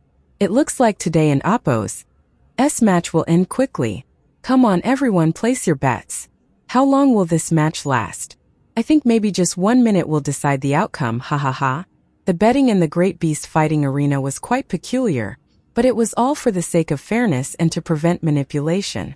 In team battles, bets were not placed on the match and oppo's outcome but on how long the match would last. For individual matches, bets were placed on the winner and loser. In team battles, no team dared throw the match unless they wished for death, making the duration of the match the most interesting factor to bet on. Individual match outcomes were somewhat fairer and less susceptible to manipulation. The odds varied at different times. Bets were generally placed right before each match began. And for some famous participants, bets could be placed at any time until the moment the match started. Let and oppo's take a look at the other team now. The host and oppo's voice rang out again. When Tang San and his team entered, their opponents had not yet appeared. In the Great Beast Fighting Arena, it was customary for the stronger team to enter last to create a sense of pressure and visual impact. In other words, Tang San and oppo's Shrek squad was not favored to win. On the other side, the massive gates slowly rose, and towering figures strode out one after another. Compared to Tang San and his team and oppo's human statures, their opponents were colossi. The ground seemed to quake as they entered the arena. Leading the way was a demon standing over 8 meters tall. It had an incredibly robust physique and a long trunk hanging in front of it like a massive hammer. With every step it took, the earth trembled under its astonishing weight. Similarly, elephant demons followed it, none of them less than 5 meters tall. Each one was a mighty being. Wow, what do I see? This is a team of elephant demons. Could it be that our Great Beast Fighting Arena is about to witness another team aiming for a 10-match winning streak? The leader of this team seems to be a high-ranking member of the elephant demon race. Their height grows with their cultivation, and this one must have already reached the 9th order. The human team probably can and oppo's to even poke a hole in their hides. I strongly suggest that everyone bet on the next minute. Oh wait, the 1-minute pool has already sold out. This match seems just too uneven. The odds for the 1-minute pool have reached 10-1. Why do I feel sad for the Great Beast Fighting Arena? It looks like a lot of money will be lost today. Typically, nobody bet on the 1-minute pool, but this time the difference between the two teams in this match was just too vast. The 1-minute, 3-minute, and 5-minute pools were all full. Bets for more than 5 minutes were almost non-existent. However, Tang San and his team felt differently. The opponent was precisely as they had anticipated. A team composed entirely of elephant demons. The very elephant demon that had provoked them the day before was among them. Its face now bore a cruel look as it stared at them. When strategizing, they had anticipated that if the opponent were to participate, they would surely bring in strong fighters. After all, this was the most brutal kind of battle in the Great Beast Fighting Arena. For the elephant demons to survive 3 fights, they needed substantial strength, and the elephant demon from the day before was only at the 7th order in terms of cultivation. A 9th order elephant demon had one of the strongest defenses below the god level. Its strongest points were its physical strength and tough defense. The cultivation level and stature of elephant demons were directly proportional. From a simple glance, it was evident that among the 5 elephant demons opposite them, aside from the 9th order one, there were also 2 8th order and 2 7th order ones. This was indeed a formidable lineup, especially since elephant demons were inherently a powerful race. At the same cultivation level, the strength of a mighty race was incomparable to that of a weaker one. On Tang San and oppo's side, there was 1 8th order, 2 7th order, 1 6th order, and 1 5th order member. When registering, it was necessary to declare 1 and oppo's order so the opposition knew their strength. Moreover, they were humans. Proceed with the original plan once the battle begins, said Tang San. The announcer and oppo's excited voice rose again from the stands. I believe everyone can and oppo's wait any longer. So let and oppo's get ready for the countdown. Combatant, prepare. The team battle is about to begin. The Great Beast Fighting Arena did not have any referees, nor did it need any. The victor lived and the loser died, and anything was allowed. Wu Bingji took a step forward and Gu Li followed. The two stood shoulder to shoulder. Tang San was behind them, while Cheng Ziqing unleashed her golden rock transformation, golden wings spreading from her back. With a gentle flap, she was already in the air. Du Bai stood at the back, a metallic array disc already in his right hand.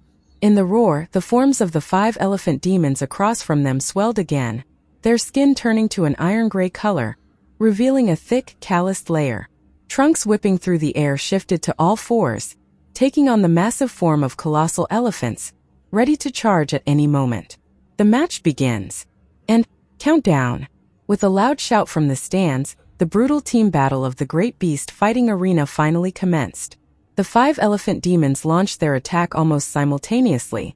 Led by the 9th Order Elephant Demon, they thundered forward in a frenzied stampede. They had all heard the bell marking the start of the countdown, 1 minute until the first milestone. Their hatred for the humans before them was almost palpable. Who would willingly participate in a team battle with a high chance of death if not cornered? The 9th Order Elephant Demon, the uncle of the 7th Order Elephant Demon, had no choice but to join the fight to save its nephew and Appo's life. All they wanted was to trample these human ants into the ground as quickly as they could. On the Shrek Squad and Appo's side, Tang Jia quickly took to the skies. The others remained where they stood, each unleashing their demonic god transformation. Wu Bingji was surrounded by a frosty blue glow, and his eyes turned a deep ice blue. Tang San was enveloped in a verdant light. Guli underwent the most noticeable change, with a long tail dragging behind him and scales emerging to protect his body. Dubai was the only one without any visible change, but the array disc in his hand had already lit up. A ring of white light appeared beneath the feet of the 4, rising to cloak them in a luminous white sheen. Their auras all slightly increased in intensity, with a noticeable change in their bloodline power. Since Tang Jia had already flown into the sky, she was not within the array and thus did not receive this enhancement. The appearance of the white array beneath their feet brought a brief stillness to the clamor in the stands. "What is that?" was the thought in the minds of most spectators as they observed the rising white light. Meanwhile, true powerhouses could feel the aura of Tang San and his companions rising. This was the Spirit Elevation Array. Unlike the Spirit Gathering Array used for cultivation, this was designed to rapidly absorb spiritual energy from the air and supply it to beings within its range, enhancing their overall capabilities, especially energy-related abilities. The function of this array could increase Tang San and his team and Appo's overall bloodline power by 10%. It might not sound like much, but depending on the base level of the user, it could make quite a significant difference. Moreover, the controller of the array disk was Dubai, who had a 9th Order spiritual power level, and was fully capable of maximizing the Spirit Elevation Array and Appo's potential. To participate in the Great Beast Fighting Arena, one had to declare their level of cultivation and their bloodline tier, or the tier of their demonic god transformation. It was not required to say anything about spiritual power, as there was no clear standard for its assessment. However, this was exactly where the Shrek Squad distinguished itself. When it came to spiritual power, Tang San stood at the pinnacle of the 9th Order, Dubai was at the 9th Order, and the eldest senior brother Wu Bingji had also crossed the threshold of the 9th Order. Tang Jia and Appo's spiritual power was at the 8th Order, and that of Guli was in the middle of the 8th Order. This was the true source of their confidence. The emergence of the Spirit Elevation Array left the 5 oncoming elephant demons momentarily bewildered, naturally unable to recognize what it was. But in that instant, they and the spectators in the stands felt a strange sensation. These humans that seemed like lambs to the slaughter perhaps had something special about them. The distance between them rapidly closed, and the leading 9th Order elephant demon raised its trunk, issuing a shrill cry. While running, it suddenly lifted its forelimbs, preparing to stomp on the ground. The elephant demon and Appo's bloodline talent War Stomp. This was a terrifying method of attack. The shockwave produced by War Stomp could cause an effect akin to an earthquake, launching a semicircular shockwave forward. Its range was wide, and its explosive force was immense. On an enormous battlefield, it often had an outstanding effect. Of course, it was ineffective against opponents in the air. The War Stomp unleashed by a 9th Order elephant demon was beyond what Tang San and his teammates could withstand. All of them would be sent flying by the force of the impact. But at that moment, Tang San's squad made their move. A swath of icy blue spread out, and simultaneously 2 bursts of green light soared upward. Time seemed to pause for an instant. All these abilities were directed at the 9th Order elephant demon. Furthermore, a golden light descended from the sky, spinning rapidly as it collided with the elephant demon. Tang San was naturally aware of the elephant demon race's best ability, so he naturally incorporated this knowledge into their tactics. The two bursts of green light were two tornadoes, appearing right beneath the front limbs of the rearing Ninth Order elephant demon, pushing upward. These tornadoes, formed purely of wind elemental energy, could not have stopped the elephant demon and Appo's stomp under normal circumstances. Tang San and Appo's cultivation was not quite there yet, and even the wind elemental energy itself was insufficient. However, with the addition of a time freeze, it was a different story. The time freeze from the Chrono Croc transformation caused the elephant demon and Appo's massive form to pause. Though it had been charging forward at high speed, its body halted, but its momentum continued. The stomp it was preparing to do at full power was thus disrupted due to its time stagnating. Additionally, the wind element tornado acted like a cushion, causing the fierce and powerful forelimbs of the demon to slow down significantly as they dropped down. With that, War Stomp was rendered completely ineffective. Simultaneously, a golden light cleaved through the air, and the rampaging elephant demon let out a pain-filled roar. Its trunk had been sliced off. The sharpness of the golden rock transformation was unquestionable, and the elephant demon had no chance of dodging it while it was under the effect of time freeze. When its forelimbs hit the ground, the intense pain caused it to lose control over itself, and because of its momentum pushing it forward, its balance was compromised. At that moment, the place where its forelimbs fell just happened to be a patch of solid ice. Obviously, the ice patch cracked instantly. After all, the Ninth Order elephant demon and Appo's body was enormous, and its weight was staggering. Yet that one moment touching the ice was enough, and its massive form slid sideways. All of this happened in the blink of an eye. Before the other four elephant demons could react, the Ninth Order elephant demon had already been sent flying, and the anticipated war stomp did not occur. The massive Ninth Order elephant demon had acted like a barrier, shielding its companions behind it. When it slid aside, the other four elephant demons were left to face Tang San and his companions by themselves. 8 icy glimmers almost instantly appeared before them, and before they could even process what was going on, their bodies froze instantly. It was time freeze again. 8 thunderous blasts filled the air as the fast-moving icicles exploded midair, accelerating a second time. 8 flashes of blue light reached the eyes of the elephant demons almost instantly. That was the actual target. Under the effect of time freeze, they couldn't and Appo's even blink, and their most vulnerable spot was exposed. The icicles instantly struck 4 elephant demons in the brain, and they exploded just after piercing into their brains. No matter how tough one's flesh, the internals are always vulnerable. In particular, the brain is not just the most important organ but also the most sensitive.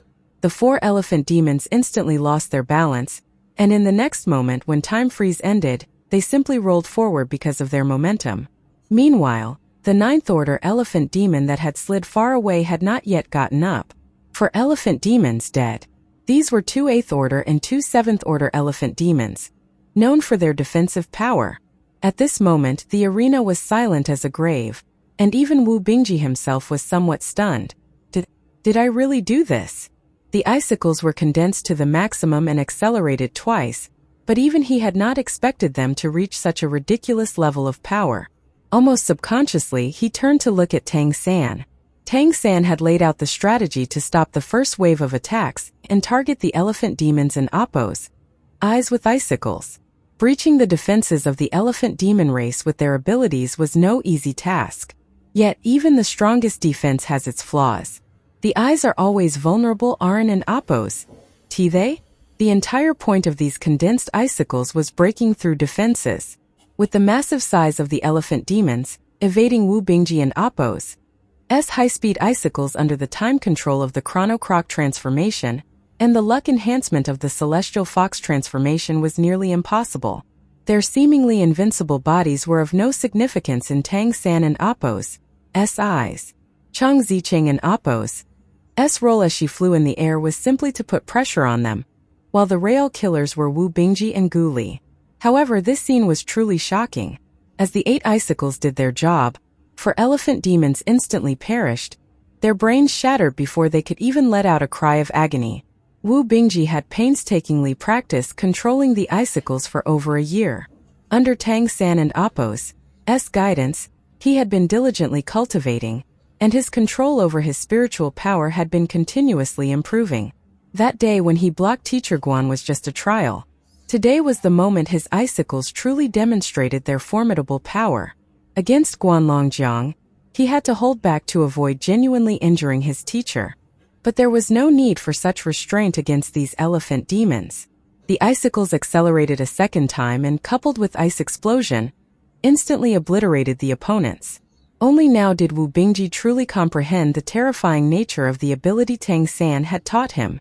Tang San gave a slight smile and said, "Fear not the man who practiced 10,000 techniques, but the man who practiced one technique 10,000 times. Eldest brother, you achieved elementary control of your icicles." In his eyes, this was only considered the elementary level.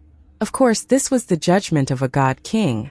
By then, the ninth order elephant demon had gotten up, and when it saw all four of its kin sprawled on the ground, it even forgot its own pain.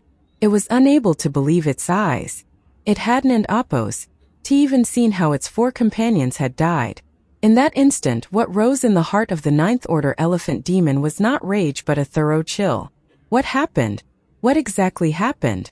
How was I pushed away? How did they die? Fear and confusion made it dare not launch another attack. By this time, the minute clock had ticked away. To win a bet within a minute, the battle basically had to end upon the first confrontation. Indeed, today in Apos' spectators believed that a single war stomp from the elephant demons would crush the humans opposing them. And then, after a brief silence, the stands of the great beast fighting arena burst into an uproar. Voices of disbelief, angry cursing, and excitement rose and fell in waves. My God! What did I just see? Why have four of our elephant demon team fallen? Why? How did they fall? How did these humans do it? It in Apos' incredible, truly incredible.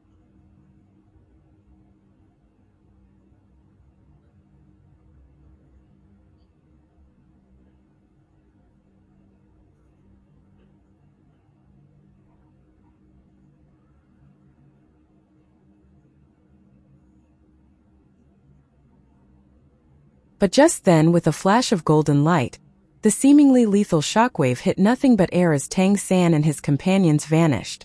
When they reappeared, they were already behind the ninth order elephant demon. Tang San and Wu Bingji leaped up simultaneously, pouncing at the elephant demon. Carried by the wind, Tang San was the first to reach the elephant demon and Apos' back. The wind blade in his hand instantly stabbed down. The ninth order elephant demon had just unleashed a powerful attack, so its defense was naturally at its weakest. Tang San and Apos' target was the spot that Chang Zicheng had repeatedly attacked with her golden wing wind-splitting slash.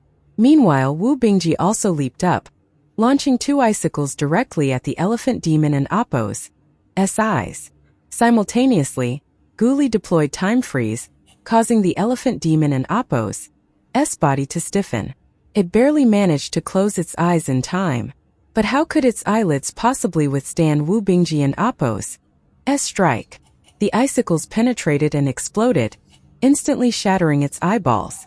Meanwhile, a tremendous suction force from behind began devouring its bloodline power. The intense pain, combined with the loss of its bloodline power, caused its defenses to weaken instantly. The wind blade stabbed into the nerve center at the back of its neck, causing the powerful ninth order elephant demon to collapse on the ground, clearly not long for this world. Tang San did not hurry to stand up. What the spectators saw was that he was driving the wind blade deeper. What he was actually doing was absorbing as much as he could of the elephant demon's bloodline power before it died. The robust bloodline power surged into his body, causing his cultivation to increase dramatically, almost breaking through the peak of the seventh order. He managed to sustain it only through his powerful spiritual control, preventing himself from making a breakthrough right then and there. After quite a while, the ninth order elephant demon finally ceased to twitch and died. By this time, just a bit over 5 minutes had passed. All participants who had placed bets on 1, 3, and 5 minutes had lost, and the great beast fighting arena had made good money. Tang San and Wu Bingji stood on the back of the ninth order elephant demon, and Chang Zicheng appeared out of thin air beside them. By this time, the stands were already filled with curses. Nobody who lost a bet would be happy. A miracle. I can't think of any other word to describe it. Idan and Appos.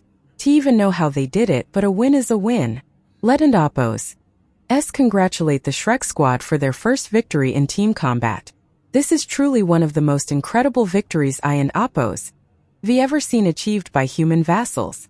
Let and Appos look forward to their next team battle.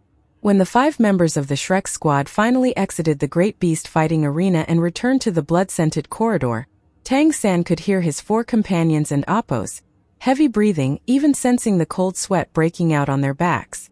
They had won, and the victory had seemed relatively smooth at a glance. Yet, the fight had been quite intense for these youngsters. Tang San removed the mask from his face. He didn't an Appos say anything or comfort them, as this was an essential part of their growth. If humanity wished to rise and secure its own space for survival, it needed to double its efforts. Humans could not afford to be sheltered flowers. In this world, humanity was still too weak and in dire need of strong and resolute individuals. Returning to the room where they had awaited their battle, the other 4 removed their masks. Their gazes unanimously fell on Tang San. We won. We actually won. To slay demons in broad daylight is just too thrilling. Dubai and Appos' voice, though somewhat shaky, couldn't and Appos hide his evident excitement. Wu Bingji looked deeply at Tang San. Little Tang, no Tang San, thank you. The thing he was thankful for, of course, was the icicles. Without Tang San and Appos' guidance, he knew he would never have been able to master the ice element to such an extent. The icicles were just one manifestation. His overall control of the ice element had far surpassed what a normal ice bloodline could achieve. Tang San smiled and said, "This is the result of your efforts. But let and Appos' not relax. Remember, we essentially arranged today an Appos' opponent. Our next opponent will be someone who has also won in the Great Beast fighting arena. The teams that dare to participate in battles are all ferocious. We can and Appos afford to be careless for a moment, or it could mean our end. Right? Let and Appos all do our best together." Wu Bingji nodded. Guli said, "It and Appos. A pity I didn't and Appos get to use my hammer technique today. I really wanted to smash their elephant heads." Dubai disdainfully retorted, "You and Appos, redreaming. If you faced them head-on, you and Appos be sent flying. Can your strength even compare to theirs?" Guli huffed. Obviously, that remark had hit the bullseye. If I am able to reach the 18th strike, then it and Appos' hard to say. He was not yet at the 7th order, so in terms of strength, he really couldn't and Appos compare with an elephant demon. However, his role in today and Appos' fight was significant. The Chrono Croc transformation, powered by his now sufficient spiritual strength, worked wonders. Wu Bingji and Appos' icicles could not have been so effective without his control. The door opened with a squeak, drawing the attention of all 5. It was the bloodthirsty demon ape that entered. The look it gave them had noticeably changed. "I didn't an Appos expect you to actually win this one. You indeed have some foundations. Golden Rock and Chrono Crocodile, huh? Even human vassals can possess such bloodline power now.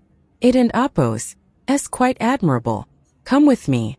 You cannot leave the Great Beast fighting arena until the next 2 matches are over." Hearing this, Wu Bingji couldn't and Appos help but say hello. It and Appos, as we and Appos booked rooms in a hotel outside. Can we go back to cancel the reservation first? He didn't and Appos want to waste the money on the room. Wooden and Appos that be a waste if they weren't and Appos going to stay? The bloodthirsty demon ape said indifferently, "It and Appos a rule that you cannot leave the Great Beast fighting arena until the 3 matches are concluded. Your ignorance of the rules is your own problem, not mine. Besides, what in Appos' a few days in Appos rent? If you can win all 3 matches, the money you and Appos take away will be much more than that. And if you don't, well, you won't worry about rent again." Wu Bingji wanted to say something, but Tang San stopped him. He had no choice but to let it go, silently calculating in his heart how much they would lose on the room rent for those days. The Great Beast fighting arena was indeed vast. Under the guidance of the bloodthirsty demon ape, They were allocated several rooms on the second floor of the arena. Each had their room, though not as nice as the hotels outside. The accommodations were still acceptable. Food was provided for free, but they were not allowed to leave the lodging area until the 3 matches were concluded, except to participate in their fights. There were powerful individuals tasked with guarding them. Of course, gathering and communicating with each other was no issue. They had little to settle in with as they hadn't Oppos. T brought anything along. Their belongings were still in the inn, so they simply gathered together to strategize. Tang San could clearly sense his companions in Oppo's excited mood. They had won the first match, and it had taken them just over 5 minutes from start to finish. The formidable team of elephant demons, including a 9th Order one, had been defeated. This left them with a sense of disbelief even now, but the undeniable truth lay before them, so they had no choice but to believe it. Unknowingly, they had become able to contend with demons at their own levels and even higher. Without a doubt, all of this was due to Tang San. Since his arrival, everyone in Oppo's level had improved at breakneck speed thanks to his teachings. Today in Oppo's swift victory could largely be credited to Wu Bingji and Oppo's icicles, but Warren and Oppo's his techniques a product of Tang San's brain? Gu Li and Oppo's mastery over Chrono Croc transformation was far better than before.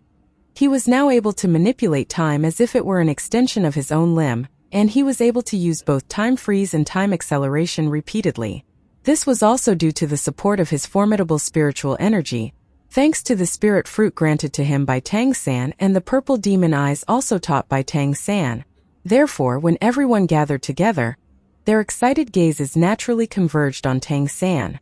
Today in Oppo's win was no surprise. The elephant demons really shine in mass battles. Going one-on-one isn't their thing. They're much too strong to fight directly, but with their straightforward fighting style and their clumsiness, they're not that hard to deal with. Especially since spiritual power is our strongest point, but their weakest. At this point, Tang San and Oppo's expression grew serious. But we need to be cautious about when and who we and Oppo's face next. This time we have no idea. We must win 2 more matches to leave this place. The opponents we face next will definitely be tougher, so we must prepare thoroughly. In this fight, we revealed our spirit elevation array and the short-range teleportation array disc. We shooed in Oppo's waste time wondering if our next opponents will know about them. Let and Oppo's assume they do. So we need to prepare accordingly. Wu Bingji nodded. Tang San, you take the lead. We and Oppo's follow your plan. Tang San said, in this last battle, even if our next opponents were watching, it would have been hard for them to discern our true strength. Gu Li didn't use the disorder wind-splitting hammer, and Cheng Zicheng didn't use the golden wing slash at full strength either. Eldest brother's icicles probably left quite the impression, but understanding how that technique works is easier said than done. Let and Oppo's have you lead the attack regardless of who we face next, eldest brother. If the enemy proves too strong, I and Oppo's assist with wind blades from the sidelines and keep harassing them. Dubai, make sure you and Oppo's ready for multiple teleportations with the array disc. Keep your spiritual power high and make sure not to waste it. No problem, Dubai nodded. Today and Oppo's victory had undoubtedly boosted their confidence. In their exhilarated state, their prior fears had noticeably diminished. The harshness of the great beast fighting arena seemed less daunting now. Whatever the opponent, they had much more confidence in themselves. Although they might be outmatched in terms of cultivation, their advantage lay in the high quality of their bloodlines. The enhanced luck of the Celestial Fox transformation, the extreme speed of the Golden Rock transformation, the time control of the Chrono Croc transformation, and the versatile ice elements of the Ice Spirit transformation, combined with Tang San, the stabilizing compass of their team, made them formidable. All 5 possessed spiritual power at least at the 8th order, with 3 even at the 9th. Overall, their strength was undeniable. Once they had calmed down, everyone in Oppo's minds moved much more smoothly, and so they realized that in today in Oppo's battle, Tang San had barely made a move, using only his whirlwind to influence the war stomp and execute the final killer blow. Yet they all knew that Tang San was the strongest among them. Even when Tang San first arrived at the academy, He could fight Wu Bingji, the most senior disciple, to a draw. Even back then, his control of the wind element was outstanding. With Wu Bingji being so proficient in controlling the ice element, Tang San, who had taught him these techniques, could only be better.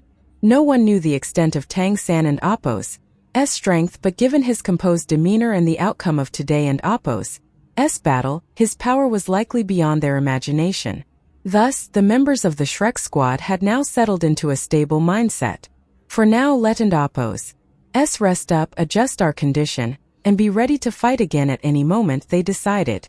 Through meditation and rest, their heightened emotions faded, and the panic before the first group battle silently disappeared.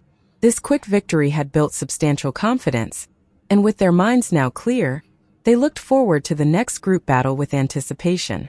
The great beast fighting arena didn't and Appo's keep them waiting long. The next morning, they received news that their second group battle would occur that evening. This meant that they'd drawn enough attention for their fight to take place during the best time of the day. Evenings were not like mornings. Even though the arena was always crowded, during the day, most spectators were common folk, attracted by the cheaper tickets and less significant matches. However, in the evening, the audience at the Great Beast Fighting Arena changed. The Kali City nobility arrived. Not only were the tickets expensive, but the betting stakes were also much higher, making these hours the arena and Appo's most crucial source of income. The operator behind the Great Beast Fighting Arena was none other than the city lord's mansion. The arena was an essential source of revenue that any major city needed to control. Competing in the evening meant that the Shrek squad had more time to rest, and the food provided by the Great Beast Fighting Arena was quite good. Although the cooking was mediocre, the meals mainly consisted of various demon beast meats, which were abundant here, and they had the best nutritional value. After an early dinner, the 5 teammates made sure they were in top shape and quietly awaited their turn to enter the arena. They could faintly hear the raucous noise from within the Great Beast Fighting Arena as dusk fell. The wait was longer than expected before the bloodthirsty demon ape reappeared before them. Let and Appo's go. Your match is about to start, said the bloodthirsty demon ape, expressionless.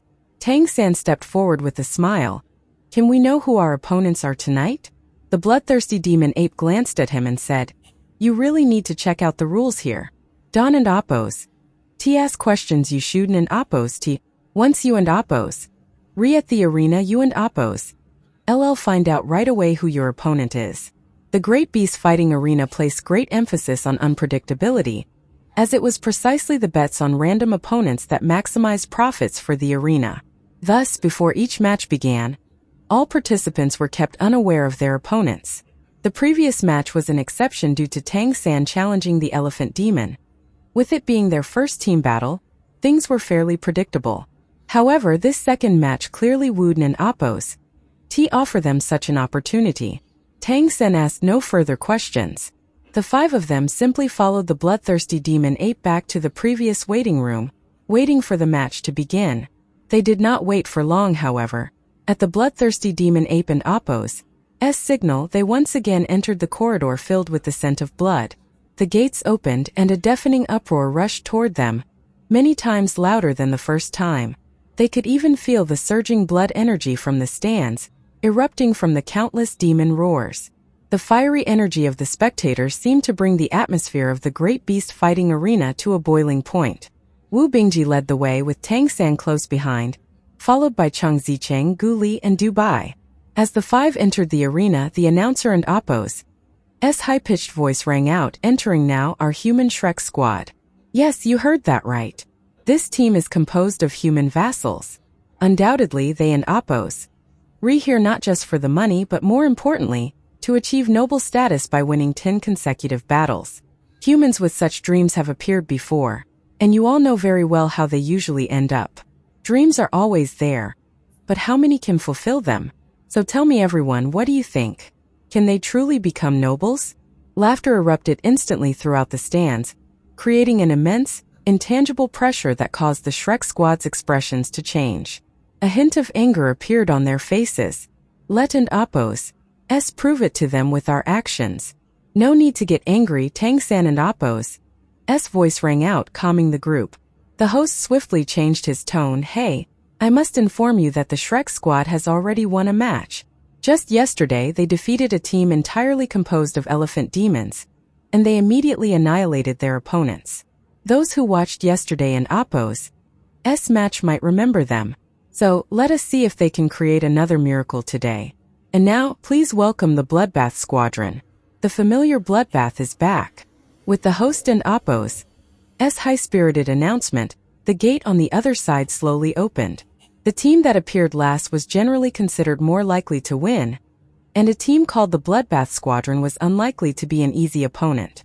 Tang San's eyes narrowed as he intently watched the opposite side. Cyclops. Wu Bingji took a deep breath, instantly identifying the species of their opponent. Cyclops were a type of demon, humanoid in appearance but not human. Naturally fierce and solitary, these simple-minded, physically robust creatures mostly lived in the wild, preying on demonic beasts, thus never forming a complete society. They were outside the hierarchy of the Empyrean Dominion, but they were known to possess formidable individual combat abilities, capable of tearing apart demonic beasts with their bare hands. Judging by stature and aura, the Cyclops before them was at least at the 8th order. Simple-minded yet with extraordinary combat talent, an 8th-order Cyclops could hold its own even against 9th-order warriors. Additionally, it had a powerful innate ability, spiritual immunity. Spiritual attacks were simply ineffective against them, rendering the Shrek squad and Appo's advantage in spiritual power almost useless against it. It was as if it lacked a sea of consciousness or its sea of consciousness was fossilized. Following the Cyclops was a fox demon covered in blood-red fur, a species well known to Tang San, the Crimson Fox. This young member of the Crimson Fox clan had eyes tinged with red, devoid of its species' usual charm and instead exuding a cold ferocity. It stood silently behind the Cyclops. In each hand, he held a dagger that gleamed with a chilling light. 3 demons of the same species followed the Crimson Fox, causing Tang San to frown slightly upon seeing them. These 3 demons were deer, not particularly skilled in combat. Their pristine white antlers identified them as etherhorn deers. Tang San had once absorbed bloodline power from an etherhorn deer, which then became part of his discerning eye. After merging with the celestial fox transformation to produce the discerning eye of heaven, it became an auxiliary ability supporting the celestial fox vision. He knew well that the etherhorn deer's discerning heart's gaze could see through elemental changes. In stark contrast to the Cyclops, this species possessed significant spiritual capabilities and was considered one of the most intelligent races. The composition of the opposing 5 was quite interesting. The young Crimson Fox likely served as an assassin. The Cyclops undoubtedly was the frontal assault type, and the 3 etherhorn deers behind him were probably specialists in the spiritual realm. We and Appo's being targeted. Tang San felt this distinctly. The Great Beast fighting arena had specifically chosen this opponent based on their observation of the first match. The Shrek squad's strong capabilities in terms of spiritual power had not gone unnoticed by their foes. Tang San turned to Dubai behind him and said, "Brother Dubai, be careful later. They might target you. Those 3 etherhorn deers probably have great spiritual power and they might use spiritual attacks. I and Appo's protect you during the fight. No matter what happens, Don and Appo's move without my signal. Just stay put and maintain the spirit elevation array, got it?" Okay, Dubai responded. His pulse rose at the mention of being targeted, but he still felt the match held no real danger. Before the battle, he had already cast a luck-enhancing spell on everyone. Eldest brother, the Cyclops and Appo's single eye can produce shockwave-like attacks. Be careful. Sister Zicheng attacked those 3 etherhorn deers from the air. The Cyclops and the Crimson Fox are for me and eldest brother to deal with. Brother Guli, stay back and be ready to. Let and Appo's first observe their tactics. The opposing team was named the Bloodbath Squadron, so they were clearly no easy opponents. Observing first was crucial given their unfamiliar tactics. As both teams entered the arena, the host announced, "This is the Bloodbath Squadron and Appo's 3rd match." They and Appo's overwhelmed their opponents with unstoppable force in the previous 2 matches. So let and Appo's guess how long this fight will last. In my estimation, the Shrek squad might not last more than 5 minutes. Alright, both sides prepare. Our esteemed guests can start placing their bets on today and Appo's match duration now. The 5 members of the Bloodbath Squadron had already formed their positions across the arena. The young Crimson Fox leaped up and perched on the Cyclops and Appo's shoulder, while the 3 other horned deer stood behind, not in a line but in a triangle. Their antlers faintly shimmered with light. Tang San narrowed his eyes, sensing the air around him, and murmured softly, "It and Appo's either spiritual disruption or a spiritual storm. Everyone be cautious." The betting time was 1 minute, which quickly passed. With the host and Appo's signal, the second battle for the Shrek squad officially began.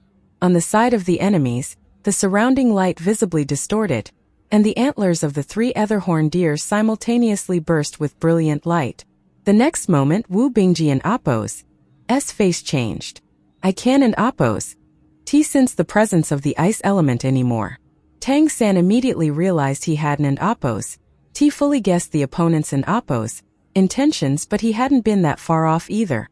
The other horned deers utilized the discerning eye of heaven. With their power roughly at the 8th order, they achieved a temporary stripping of elemental energy. This was a form of disruption, and it was not only Wu Bingji. Tang San also could no longer sense the wind element. Together, the 3 other horned deers managed to strip all forms of elemental energy from the air. Although it was unclear how long they could sustain this, it was enough to throw off the Shrek squad. Wu Bingji's most powerful ice-based attacks were simply unusable without access to his element. The Cyclops charged forward with mighty strides, swinging its mace. Each step caused the ground beneath to tremble. The Spirit Elevation Array, activated by Dubai, sparked to life, but the opponents and Appo's unexpected elemental stripping caught them off guard. Guli stepped forward and did a pirouette, swinging the tail hammer behind him. Having reached the peak of the 6th order, his tail stretched about 2.5 meters long and had a threatening bulge at the end that made it look very much like a club. However, he still looked rather diminutive compared to the towering Cyclops facing him. But at that moment, he resolutely stepped forward. The eldest brother could not use his ice element, which left Guli as the only one who could face the opponent directly. Tang San hesitated for a moment, but in the end decided against doing something. Such team battles were the best training for his companions. Facing formidable enemies was the best way to unleash everyone in Appo's potential, so he didn't, and Appo's intervene. Chang Zicheng and Appo's wings flapped behind her as she swiftly ascended. Ignoring the frontal assault of the Cyclops and the young Crimson Fox, she turned into a streak of golden light, heading straight for the 3 other horned deers in the back, hoping to disrupt the elemental stripping. The other horned deers were not adept at combat. Attacking them would break their collaborative elemental stripping and allow Wu Bingji and Tang San to regain their combat strength, giving them a chance to fight. The Cyclops suddenly looked up, and from its single eye, a beam of light shot out, heading straight to intercept Chang Zicheng. At the same time, the young Crimson Fox on its shoulder finally moved. Illusions flickered around him, and it fiercely leaped from the Cyclops and Appo's shoulder. The illusions underwent bizarre transformations, each acting like a stepping stone, allowing the final illusion and Appo's speed to reach its maximum. It was about to catch up to Chang Zicheng in the air. What incredible speed! Although Chang Zicheng wasn't moving at her absolute fastest, the Golden Rock's flight was still as fast as lightning. The fact that the other could catch up in an instant, almost as fast as the shockwave shot from the Cyclops and Appo's eye, showed just how fast the young Crimson Fox was. At the same time, the 3 other horned deers looked up together.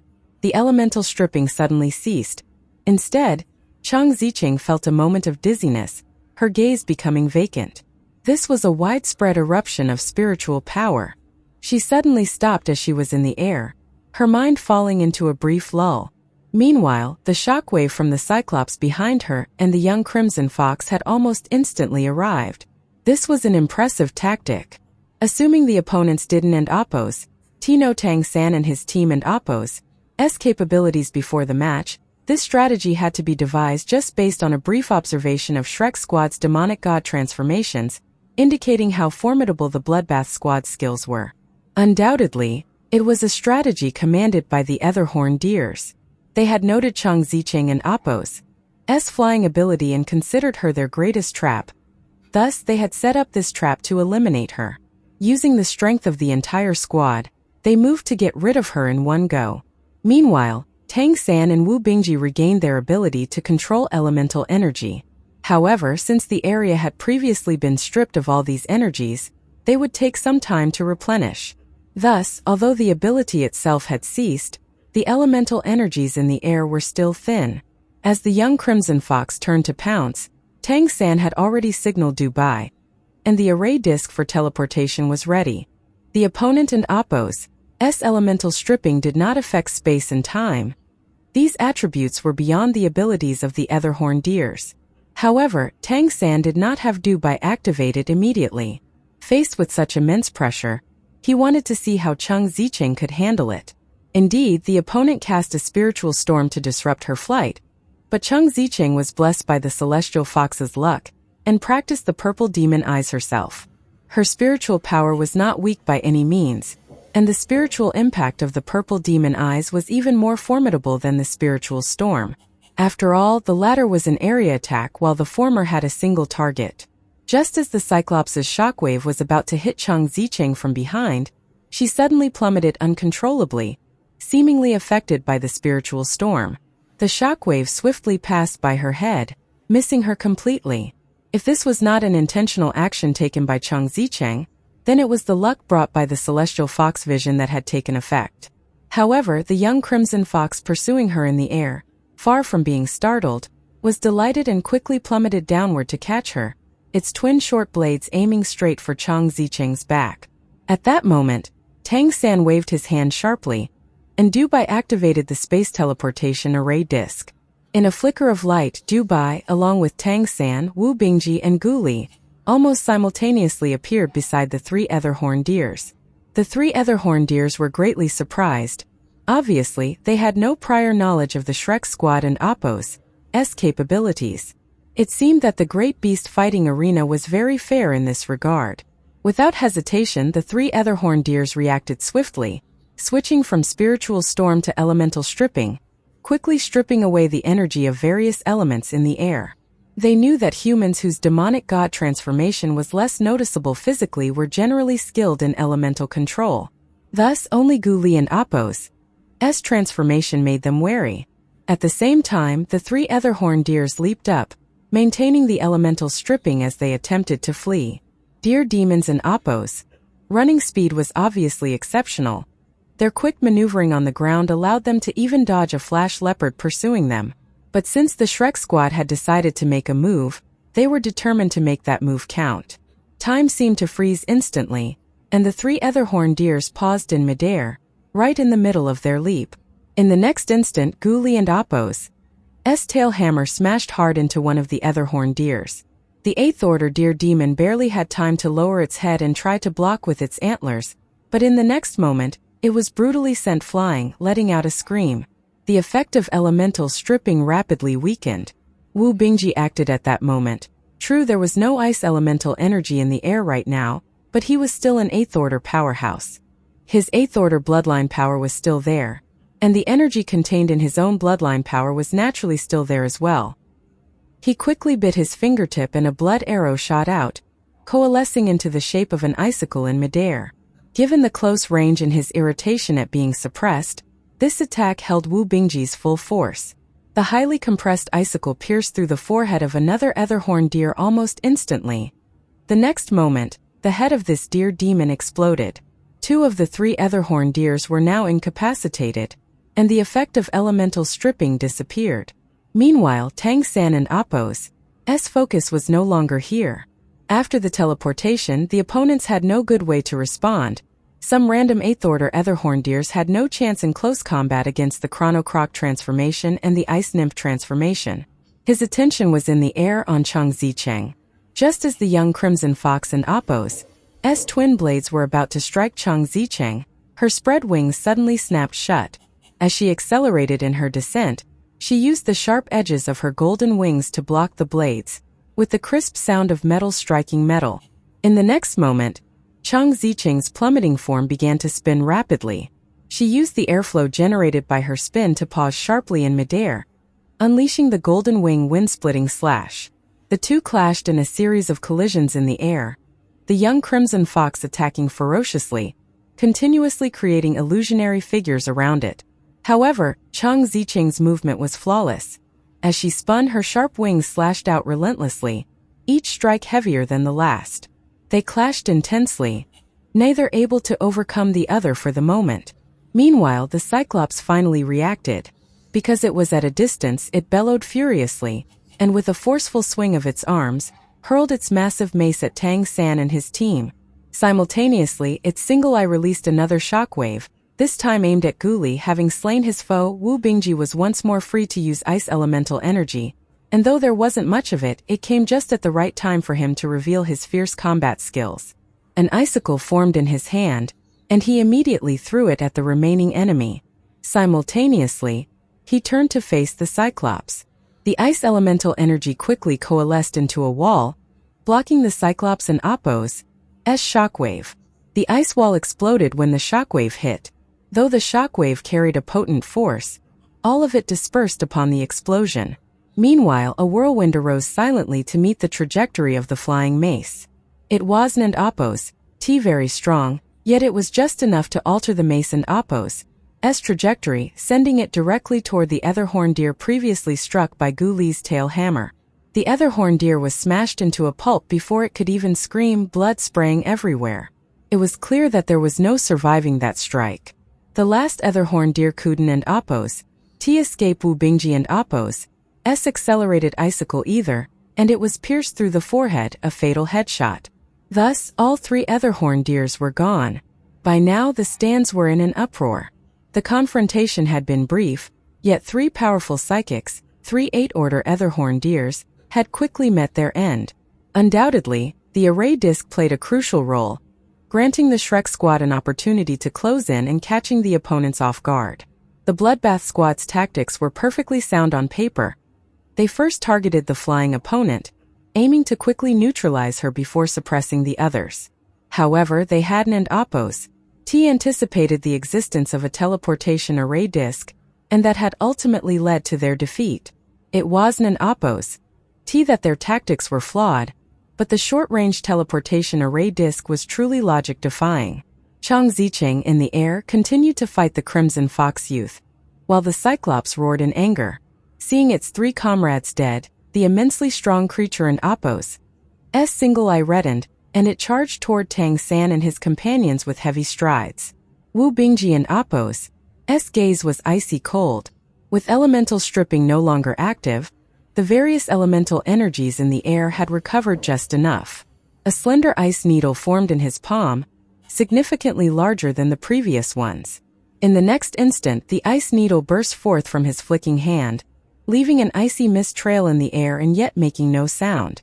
The Cyclops tried to block it with his broad palm, but the ice needle exploded in midair.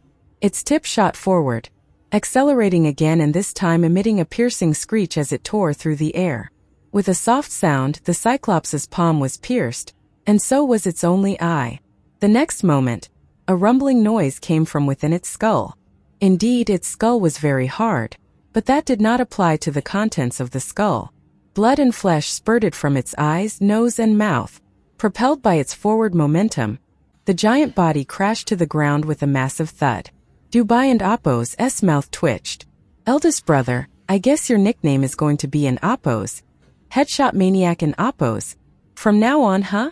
Just then a scream echoed from above. The Crimson Fox was fiercely struck on the shoulder by a golden wing, the blade slicing deep into its chest. Its illusory figure solidified as it crashed hard onto the ground. One-on-one, it wasn't Appo's easy for Chang Zicheng, who was at the 7th order, to defeat an 8th order opponent. But having a chrono crocodile on her side certainly helped.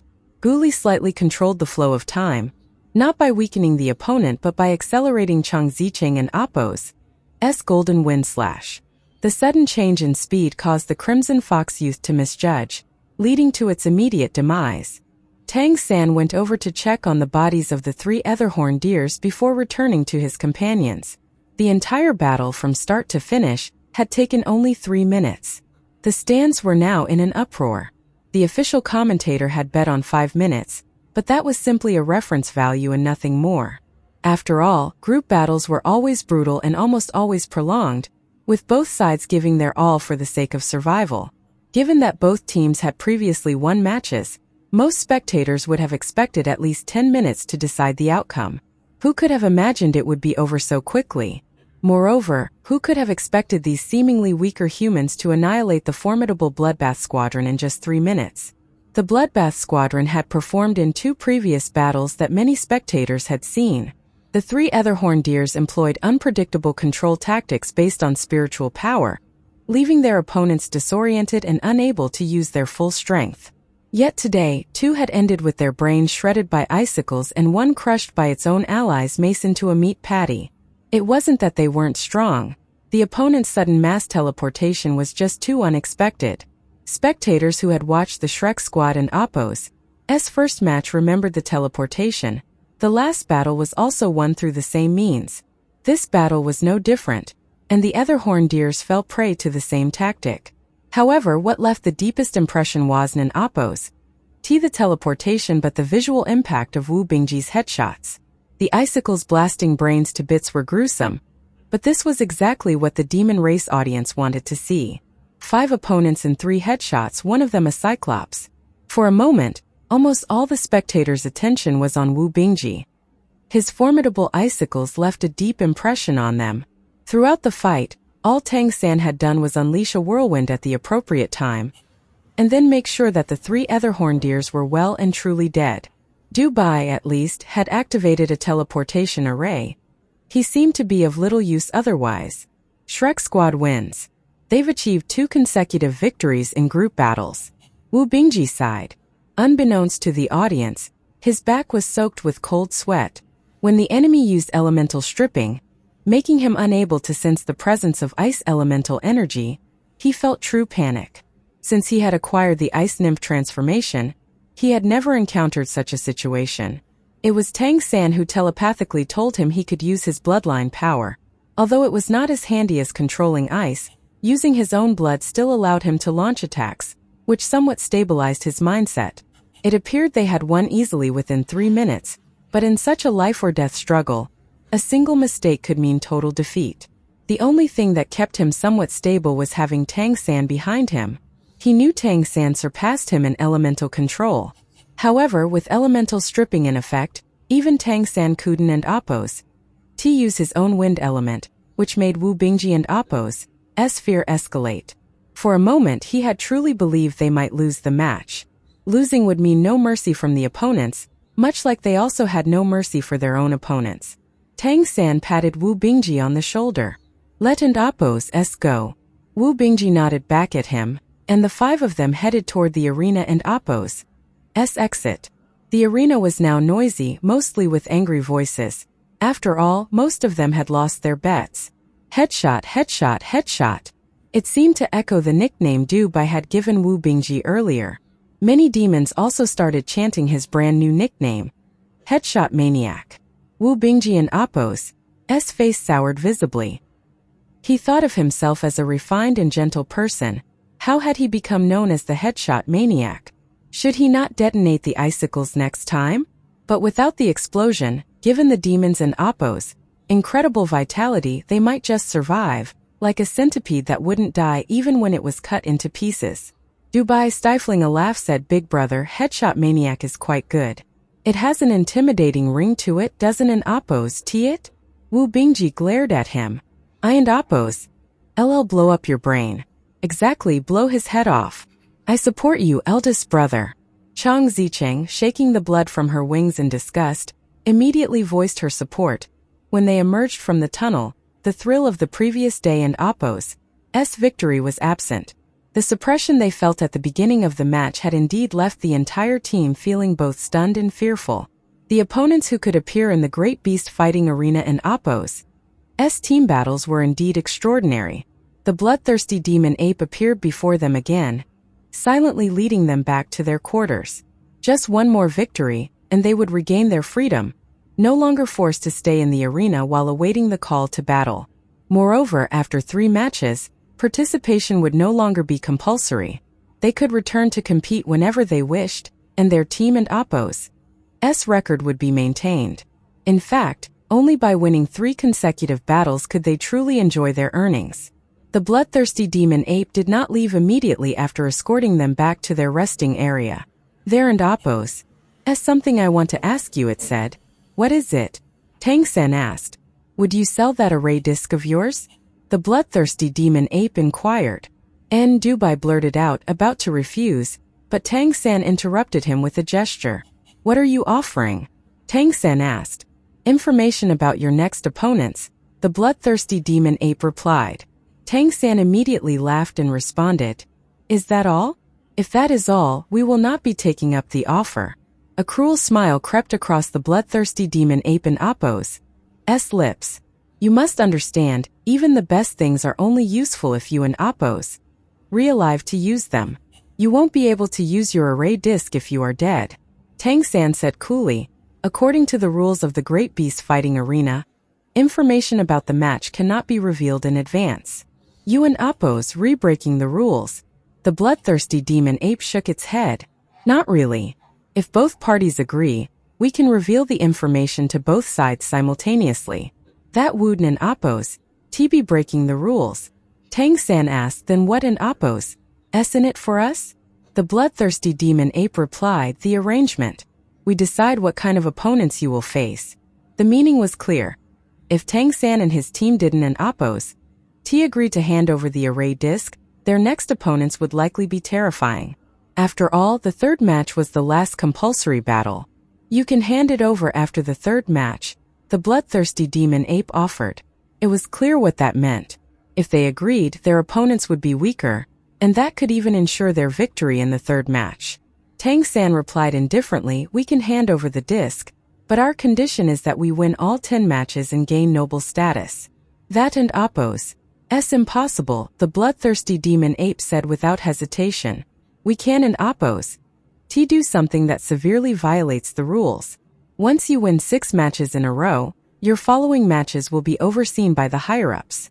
Your opponents will also be teams that have won more than 6 matches. No one can ensure your victory." Tang San said, "Then there and Appos' no point in further discussion. We can and Appos hand it over. If we can survive and ultimately win, what price do you think this array disc could fetch?" A glint flashed in the bloodthirsty demon ape and Appos' eyes. "You had better not regret this." Tang San replied, "There and Appos' no question of regret. Even if we lose the third match and die here, we will destroy the array disc before we die. Trust me when I tell you we can do that. So you and Appos better not try anything. If we live, there and Appos still a chance for you to get the array disc. If we die, we'll first make sure you can't." Hearing this, the bloodthirsty demon ape snorted coldly and turned away, evidently not expecting this young human to be so difficult to deal with. "Will they target us?" Wu Bingji asked quietly. Tang San explained they already did. The abilities of the 3 other horned deer demons affected us significantly, but their tactics were flawed. If they used the spiritual storm instead of elemental stripping to suppress us continuously, it would have been difficult for us to activate the array disc, so it would have been tough to win. That means they didn't and Appos know about our array disc. It seems the management of the arena dare not easily break the rules of the Great Beast Fighting Arena. The targeting is probably because they discriminate against us humans and they wanted to see the effects of our array disc. We must have been marked from the first match. Being targeted ISN and Appos good, Wu Bingji said worriedly. Tang San smiled slightly. "No worries. As long as we keep winning, none of this will be a problem. Senior brother, before the third match, let and Appos develop a new tactic that can adapt to any change." Wu Bingji paused, looking puzzled at him. "You and Appos, I'll see soon. Let and Appos stay in the same room tonight and practice it," Tang San said. As soon as he spoke, Dubai, who was standing beside them, said with a look of grievance, "Little Tang, Don and Appos, you need me anymore? Are you going to abandon me just like that?" Tang San ignored him and walked out with Wu Bingji, leaving Dubai feeling deserted. Guli looked at Dubai with a strange expression and asked curiously, "You Don and Appos actually have feelings for him, do you?" Dubai glared at him contemptuously before replying, "You Don and Appos understand. Being with little Tang always makes me feel secure. Even my cultivation speed increases. Where else would you find such a good brother? Keep your dirty thoughts to yourself. Whatever. Gu Li did not continue the conversation. Tang San hadn't an oppose. He considered whether they would be targeted in the third match. It did not matter to him even if they were truly targeted. As the saying goes, if an army comes, send a general to stop it. If a flood comes, build an earthen dam. As long as there wasn't an oppose, a god-level fighter among the opponents, he was confident he could handle it with his current abilities. The bloodline power absorbed from the 3 Etherhorn Deer Demons aided his cultivation of the discerning eye of heaven, enhancing his sensitivity to elements. This was quite remarkable. The Rainbow Deer Demon Emperor had reached such a level of cultivation through a strong sensitivity to elements. Witnessing the abilities of these Etherhorn Deer Demons today had certainly impacted Tang San's way of thinking. Could he, once a god king, not achieve what the Rainbow Deer Demon Emperor had done? But perhaps it would require the bloodline of more higher-order Etherhorn Deer Demons. Of course, the best scenario would be to obtain the essence blood of the Rainbow Deer Demon Emperor. Currently, its whereabouts were unknown. The victory in the second match had finally earned the Shrek Squad a name in the Great Beast fighting arena. Defeating the Bloodbath Squad in 3 minutes, using the array disc headshots, these had all become topics of avid discussion among the spectating demons. When Guanlongjiang returned to the Redemption Society Academy, his face was somewhat pale. He had also purchased a ticket to watch the match today, having missed the first. When he saw from the stands that Wu Bingji and Tang San were restrained, unable to use their elemental abilities, his heart leaped to his throat. But then, witnessing their comeback, seeing Wu Bingji execute each formidable opponent with headshots left him inexplicably shocked. He had to reassess himself. Perhaps this disciple of his had indeed surpassed him in combat ability. Since Tang San and Appo's arrival at the academy, Wu Bingji and Appo's strength had improved by leaps and bounds, and he was already taking up the mantle among the younger generation. After 3 matches, the Shrek Squad could choose whether to continue competing and when to resume. He needed to have a serious talk with them about not continuing. The noble status really wasn't that important. They had already proven themselves in the team battles, and their capabilities could be immensely beneficial to the Redemption Society in the future. Having made up his mind, Guanlongjiang decided to speak with Zhang Haoshuan. Naturally, he would need to convince the mayor first. Otherwise, Tang San Wuden and Appo's listened to him. To Guanlongjiang and Appo's frustration when he arrived at Zhang Haoshuan and Appo's residence, the mayor was not there, and nobody knew where he had gone. But considering that Zhang Haoshuan was on the verge of breaking through to the god level, Guanlongjiang was left without recourse. Novel Lunar Logo. Novel Lunar. Home. Browse. Genres. Search novels. Login. Novel Lunar Logo. Novel Lunar. Home. Latest updates. New novels. Completed. Ranking. Genres. Login. Soul Land 5. The Rebirth of Tang San. Chapter 297. Chapter 297. October 30th, 2025. Previous. 297. 1101. Next.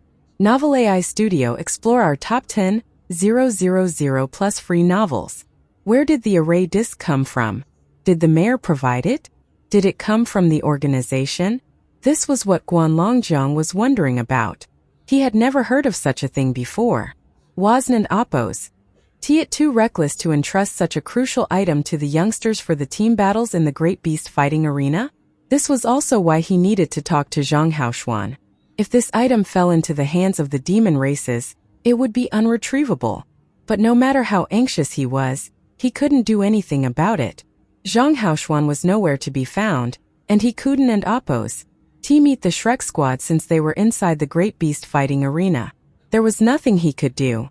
The 5 members of the Shrek Squad were unaware that while Wu Bingji's moniker of Headshot Maniac hadn't exactly caught on among the public, their team was now commonly called the Headshot Squad by many demons. With headshots in 2 consecutive battles, their way of fighting was thrilling to the demons. This human squad had just gained some notoriety. Betting for their 3rd battle in the Great Beast fighting arena had already started. There was considerable enthusiasm for the bets. None of these were of Tang San's concern. Their third match was not scheduled for the third day as expected. There was instead a 2-day delay. Tang San was not in a hurry, but Wu Bingji was quite distressed over the hotel room bill outside. Each additional day meant extra expenses. He had grumbled countless times, wishing they had cancelled the room before they came to the arena for the matches. But now there was no way out, so the senior brother eagerly awaited the third match. Once it was over, he wanted to check out of the hotel quickly. They now fully understood the rules of the team battle. After the third match, they just needed to set a time for the fourth match, and then they could return to the Redemption Academy. Finally, the eagerly awaited third match arrived. It was still the bloodthirsty demon ape who arrived, but today, its expression seemed much gentler. It was even sporting a slight smile on its ape face. Everyone get ready. Your third battle will begin shortly. Rest assured, our great beast fighting arena is fair. So, your opponents are chosen randomly and they are also here for their third match. I hope you can continue your efforts and achieve even greater results. The bloodthirsty demon ape seemed a lot more talkative today. Please lead the way, Tang San said. Tang San and his 4 companions were taken to the waiting room that carried the stench of blood. The bloodthirsty demon ape, observing their calm demeanor, said, "It and Appos. Today many people have come to watch your match, and many bets have been placed. If it's not too much trouble, you could drag out the match a bit longer. There and Appos. No need to end it too quickly." Tang San glanced at him and said, "In a battle of life and death, should we be worried about the duration of the match?" Although rebuffed, the bloodthirsty demon ape didn't and Appos lose its temper this time. It simply shrugged and said, "It and Appos. Just a suggestion. But I think you understand that the more money you can make for the great beast fighting arena, the more important you are to us. There will always be some benefits." Tang San replied, "Understood. We need to prepare. Please leave us for now." The bloodthirsty demon ape, having gotten no amusement from the interaction, said nothing more and turned to leave. Tang San turned his head to signal Dubai, then put on that familiar mask. Dubai and Appos' eyes surged with white light. Since the match was on short notice, there hadn't and Appos' been time to use Celestial Fox transformation to enhance everyone in Appos' fortunes. With fortune on their side, all 5 felt their condition improving. This match will likely bring strong opponents, so be ready. Eldest brother, just like we rehearsed, wait for my signal to act. Tang San reminded. Will the opponents be strong? Considering that bloodthirsty demon ape and Appos' attitude just now, that was to mislead us. Since betting started and we and Appos' performed well in the first 2 matches, our opponents will be strong this time. They and Appos' likely target our transport array disc specifically. Just be cautious, said Tang San. All 5 were masked and ready for battle when the waiting room door opened again. With the headshot maniac, eldest brother Wu Bingji leading the way and the other 4 following, they entered the now familiar Great Beast Fighting Arena. The Great Beast Fighting Arena was packed today. As team battles always drew a crowd, the demons were particularly keen on bloody team fights. As Tang San had predicted, the Shrek squad was the first to enter the arena. This meant the judgment of the odds was more favorable to their opponents. Of course, it had been the same the previous 2 times, yet they had won each time. Let and Appos' our headshot squad has arrived.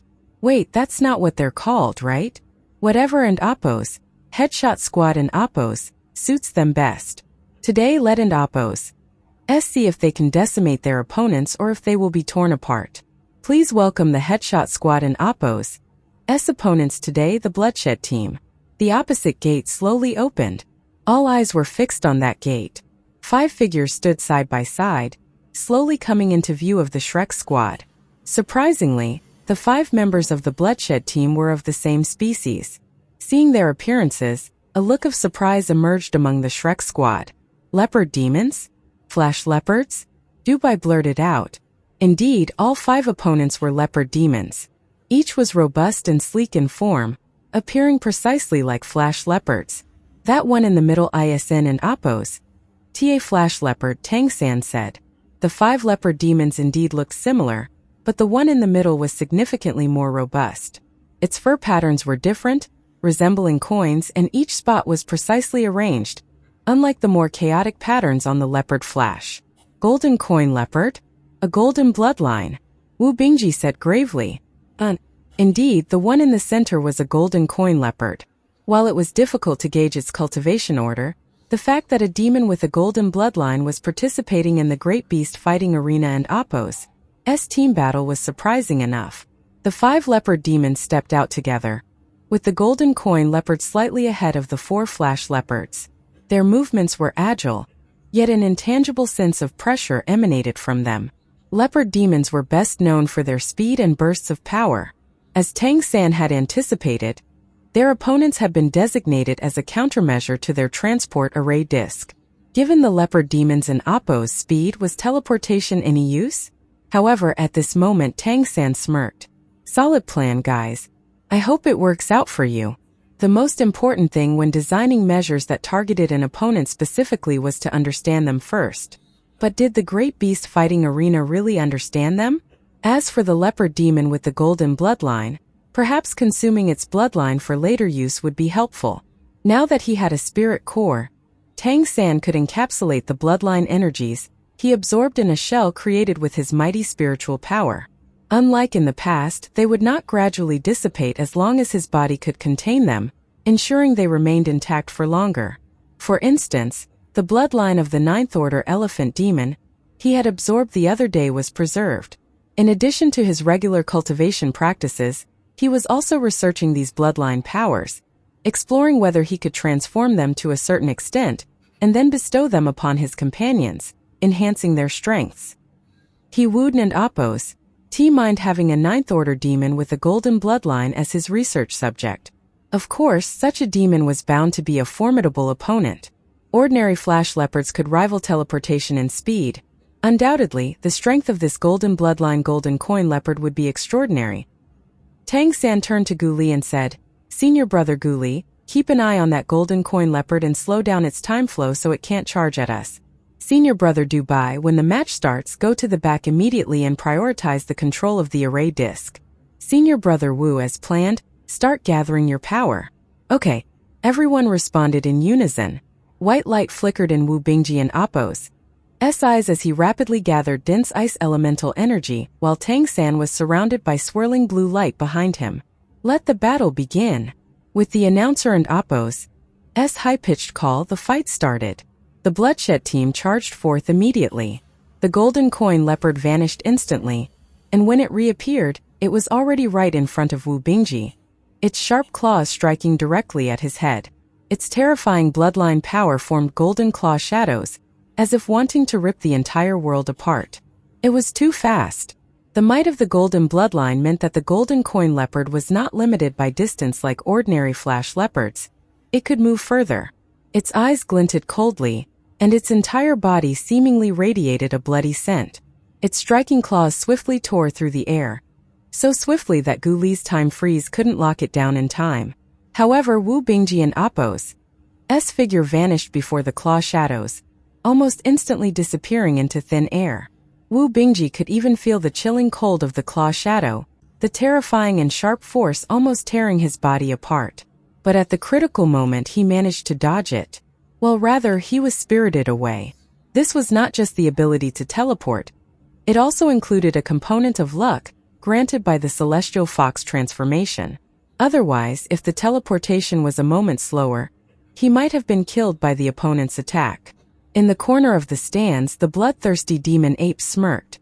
As good as the teleportation array disc was, could it really compare to the inherent teleportation ability of the leopard demons? Especially that of the golden coin leopard. Could their array activation be faster than the leopard demon, utilizing its bloodline ability? These leopard demons and Appo's speed was incredible. Just as the golden coin leopard missed its swipe, the remaining flash leopards appeared in front of it. Just as the golden coin leopard was about to chase after the Shrek squad, who had repositioned themselves at the back due to the array disc, its movement suddenly paused. The time freeze effect of the Chrono Croc transformation finally took hold. Simultaneously, on the Shrek squad and Appo's side, a burst of ice mist suddenly erupted from Wu Bingji. The ice mist shot out in front of him like a flood, swiftly enveloping an area over 10 meters in diameter, and rendering the 5 leopard demons unable to pinpoint their exact position. The golden coin leopard, however, did not hesitate even slightly. After that brief disturbance caused by time freeze, it vanished into thin air once again. When it reappeared, it was 3 meters above and in front of the ice mist. A pair of leopard claws swung downward, followed by swift golden claw shadows. Terrifying golden light shredded through the ice mist like a meat grinder. The 4 flash leopards quickly dispersed, pouncing toward other directions. Should the array disc teleport their enemies again in their direction, they would be able to attack immediately. The ice mist surged and shifted under the attack of the golden claws, yet it felt as though they didn't hit anything solid. The golden coin leopard stopped in midair, then naturally fell toward the expanding ice mist below. The 9th order golden coin leopard naturally would not allow itself to fall into peril. Its figure flickered and suddenly appeared 10 meters away, observing the ice mist ahead. Meanwhile, Tang San and his 4 comrades did not teleport again. During this brief time, the ice mist expanded in range, and the surrounding air became colder. As if it was stimulated by the golden coin leopard's round of attacks, it rapidly increased to over 30 meters in diameter. The dense ice mist churned as it spread, bringing about an intense chill. Inside the ice mist, a faint blue light flickered. It was wind elemental energy, which was behind the mist's quick expansion. The ice mist swept directly toward the golden coin leopard, as if intending to engulf it completely. The golden coin leopard did not charge into the ice mist. It was well aware that doing so could pose a danger. It had certainly heard rumors about the headshot squad. It held a particular dread for Wu Bingji's icicle attack, and it did not believe that its own head was any harder than those of Shrek and Appo's previous opponents. It was, however, confident in its ability to teleport. The ice mist continued to expand during this brief lull, and from the viewpoint of the stands, it could be seen beginning to spin rapidly as it grew in radius. At this moment, the spectators in the stands responded with a chorus of boos. There were even many voices shouting in anger. The reason for their anger was simple. Both the Headshot Squad and the Bloodshed Team were renowned for their swift victories in battle. The rapid assaults of the Bloodshed Team and the swift strikes of the Headshot Squad had ended their previous MATCs in no more than 5 minutes. Thus, when placing their bets today, everyone naturally bet on the fight ending quickly. Who could have anticipated that the battle would turn out? They could do nothing but watch as the ice mist continuously rotated and expanded without any signs of either side launching an attack. With such delays, how long would this fight last? The spectators who had bet on the match ending in 3 minutes were already losing. Even the announcer was at a loss for words at this point. The 5 leopard demons stopped dispersing and slowly circled around, continuously trying to probe the opponent's positions with long-range attacks into the ice mist. However, as the ice mist swirled and even showed signs of snowflakes flying, their attacks disappeared without a trace upon entering the mist, making it impossible to determine their opponents' and Appo's positions. Uncertainty flashed in the golden coin leopard and Appo's eyes. The rapidly spinning vortex had covered nearly 1/3 of the arena in just a few minutes of the standoff. Their enemies were all inside it, while outside, leopard demons had less and less room for maneuver.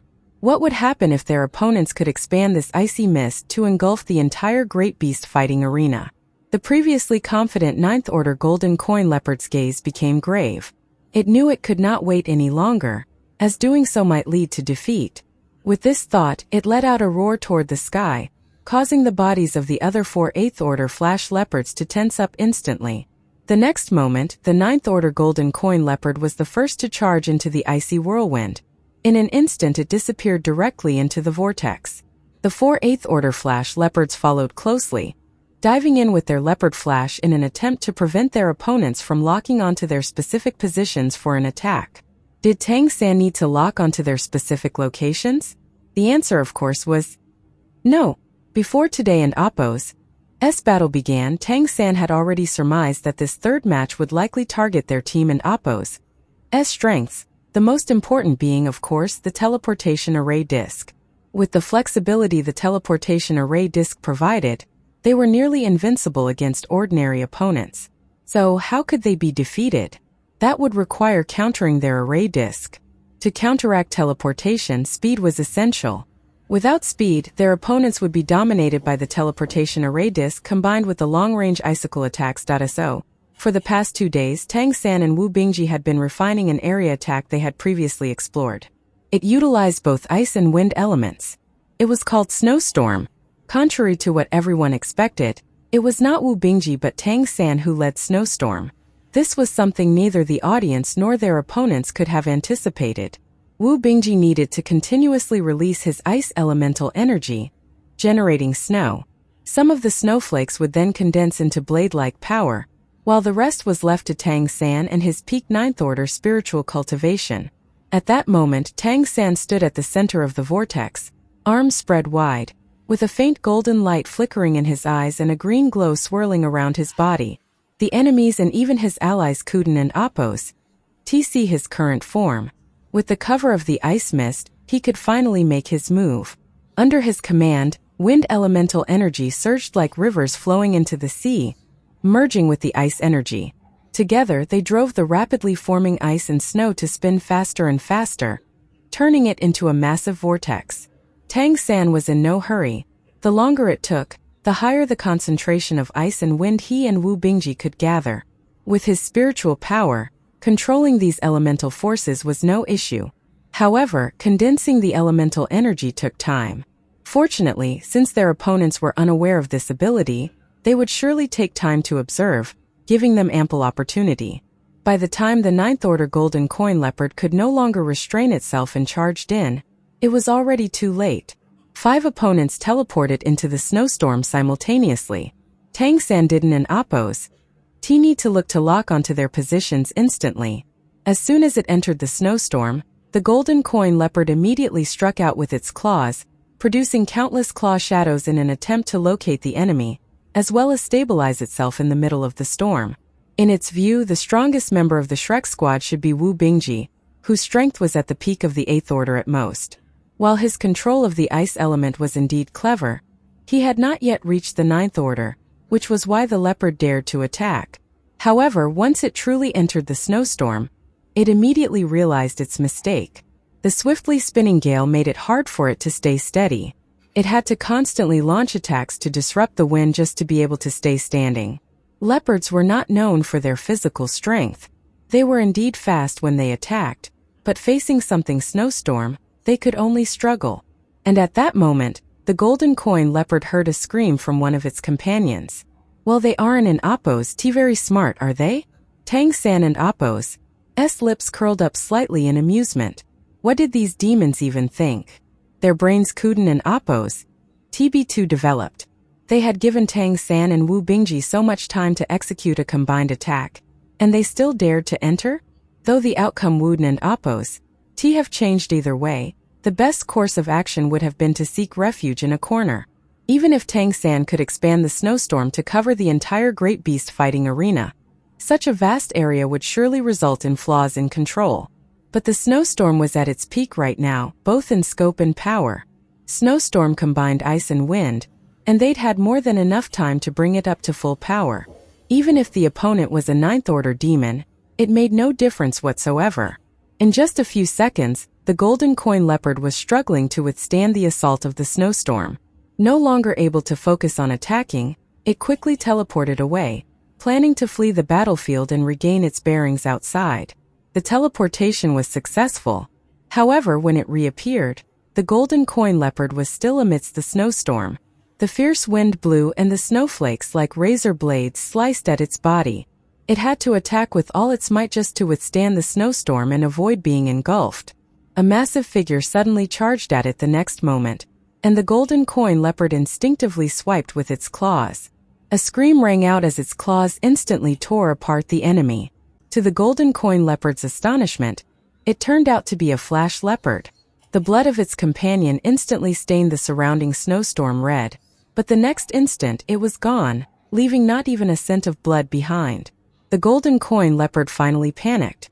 It fixated on a direction and continuously teleported, desperate to escape this area and avoid further entanglement. But how could Tang San possibly let it escape? The wildly spinning snowstorm had already disoriented the golden coin leopard. Coupled with some mental manipulation and luck on their side, it had no chance of breaking free. The audience could see the rapidly spinning snowstorm moving across the arena, swaying from side to side. Neither of the teams were visible within it. What kind of ability is this? This is not a common bloodline talent. A combination of ice and wind? And how can they control it? At this point, both the bloodthirsty demon ape and the host of the great beast fighting arena were utterly stunned, not understanding what was happening. Even after more than a dozen attempts at teleporting, the golden coin leopard still couldn't and oppose. T escaped the snowstorm, and the cold and the fierce winds rapidly depleted its bloodline power. Desperation began to show in its eyes. It had never imagined that its opponent would be so formidable. Such a method of fighting was unheard of. But in this world, there is no medicine for regret. Its previous opponents had no chance to retaliate before it, and now the same situation was happening to the golden coin leopard. It couldn't and oppose. T even locate its adversaries. By now, it had realized that there must be a ninth-order powerhouse in the enemy and oppose. S ranks, likely the one who stood behind the headshot maniac, the one skilled with the wind element. At this point, thoughts were useless. This was a bloody group battle, and the opponents were not likely to let it go. Its bloodline power was rapidly depleting, and its attack strength had begun to weaken.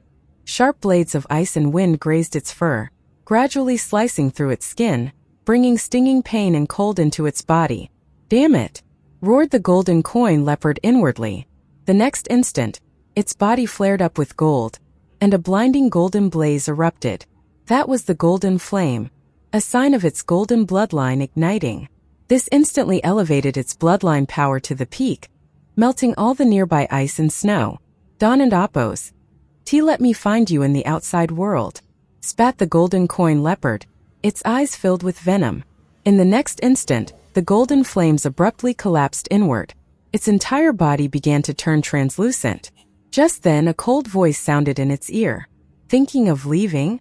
Too bad." The next instant, the golden coin leopard saw a figure and a pair of eyes shimmering with purplish gold light. A beam of purplish gold light shot forth, instantly piercing into its eyes. Its sea of consciousness felt as if it had been pierced through, and the intense pain made the golden coin leopard lose control of its bloodline power. The burning golden flames instantly collapsed. The next moment, a human was standing before it. A large hand struck down on its head, and a gale-like suction force surged instantly, wildly absorbing the golden bloodline power it had stimulated to the maximum and which was still burning. The spiritual power of leopard demons was inherently weak. Faced with the full force attack of the purple demon eyes at the ninth order, the golden coin leopard sea of consciousness was nearly shattered. A playful smirk played at the corners of Tang San and Appo's lips as he realized why the golden coin leopard, possessing a golden bloodline, dared to participate in the bloody team battle. It wasn't that it wasn't an Appo's afraid to die, but rather, its golden bloodline granted it the ability for long-distance teleportation. In the face of a deadly crisis, it could burn its golden bloodline to teleport swiftly from the battlefield and even escape the great beast fighting arena, thus avoiding death altogether. Unfortunately, it encountered him, indeed a stroke of bad luck. The golden coin leopard was already incredibly exhausted after being worn down by the snowstorm for so long. Then it was hit by such a powerful blast of spiritual power. Tang San had already devoured much of its bloodline power when it regained some semblance of awareness from the excruciating pain. It no longer had the strength to teleport over long distances. You are a devil." The golden coin leopard and Appo's voice trembled, laden with intense fear. "Perhaps I am. To creatures like you." Tang San nodded at it as he rapidly circulated his mysterious heaven technique, swiftly devouring the power of its golden bloodline and severing the golden coin leopard and Appo's last thread of life. On the battlefield, the snowstorm gradually subsided. Yet, the entire great beast fighting arena fell eerily silent. The fight had now lasted over 20 minutes. The bloodshed team had been missing for more than 15 minutes within the snowstorm. As the blizzard gradually cleared, the 5 figures of the Shrek squad reappeared before all the spectators. The leopard demons had vanished. More precisely, had disappeared. Under the slicing of the blizzard, the 4 leopard flash demons had been obliterated, merely adding a fresh layer to the already dark red ground. Only one was still there. The golden coin leopard lay on the ground, head blown to bits. The headshot squad lived up to their name. Wu Bingji still stood at the forefront. His mask covered most of his face, so he looked perfectly expressionless. Only he knew that he hadn't done much during the fight, and he didn't quite understand how Tang San had done it. He had just followed Tang San's plan, continuously releasing snow and ice. It was a battle of technique and they won. The bloodshed team was annihilated, and even the demon with the golden bloodline could not escape the fate of having its head blasted to pieces. Most of the bettors lost their wagers in this fight. But the next moment, shouts rose like a mountainous tsunami, reverberating throughout the entire great beast fighting arena. Headshot squad! Headshot squad! Headshot squad! Tang San and Appo's mouth twitched slightly. He had intended to intimidate the great beast fighting arena by headshotting opponents, so he had finally blown up the head of the golden coin leopard. However, he hadn't, and Appo's hoped for the spectators to keep calling them the headshot squad. After all, it was the Shrek squad that he cherished. But now, it seemed the name headshot was becoming more memorable. Triple victory. A human squad, 3 consecutive victories.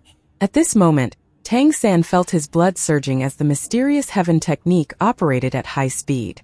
Having devoured the bloodline powers of a 9th order elephant demon and the 9th order golden coin leopard, he was now struggling to contain the power inside him.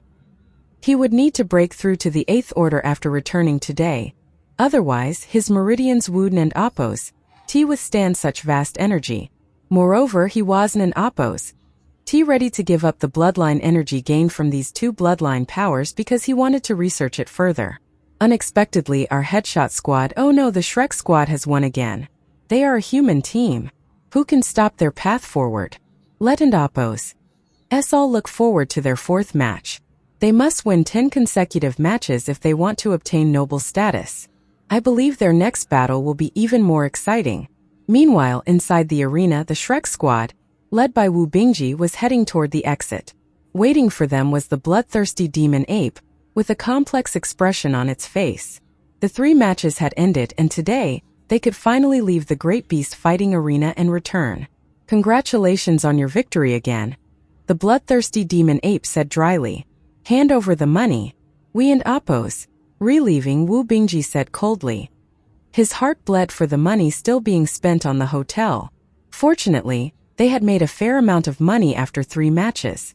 Alright, no problem, but I and Appo's. I'm not sure when you and Appo's LL come for the 4th match. The 4th match? Tang San snorted. We and Appo's LL see how we feel and get back to you. The previous 3 matches had been significant training for the entire team. However, Tang San also noticed some issues within the team. In addition, the opponents they would face next would only be stronger. Today, a golden bloodline had appeared. And who could say if an opponent with a first-tier bloodline might appear later? Or multiple 9th order warriors? Could they handle it the way they were now? Even if they could, he would inevitably have to reveal more of his abilities that had been kept hidden till now. Therefore, after these 3 matches, they had to leave the arena, discuss and summarize their experience, and improve their strength and teamwork. There was no rush for the 4th match.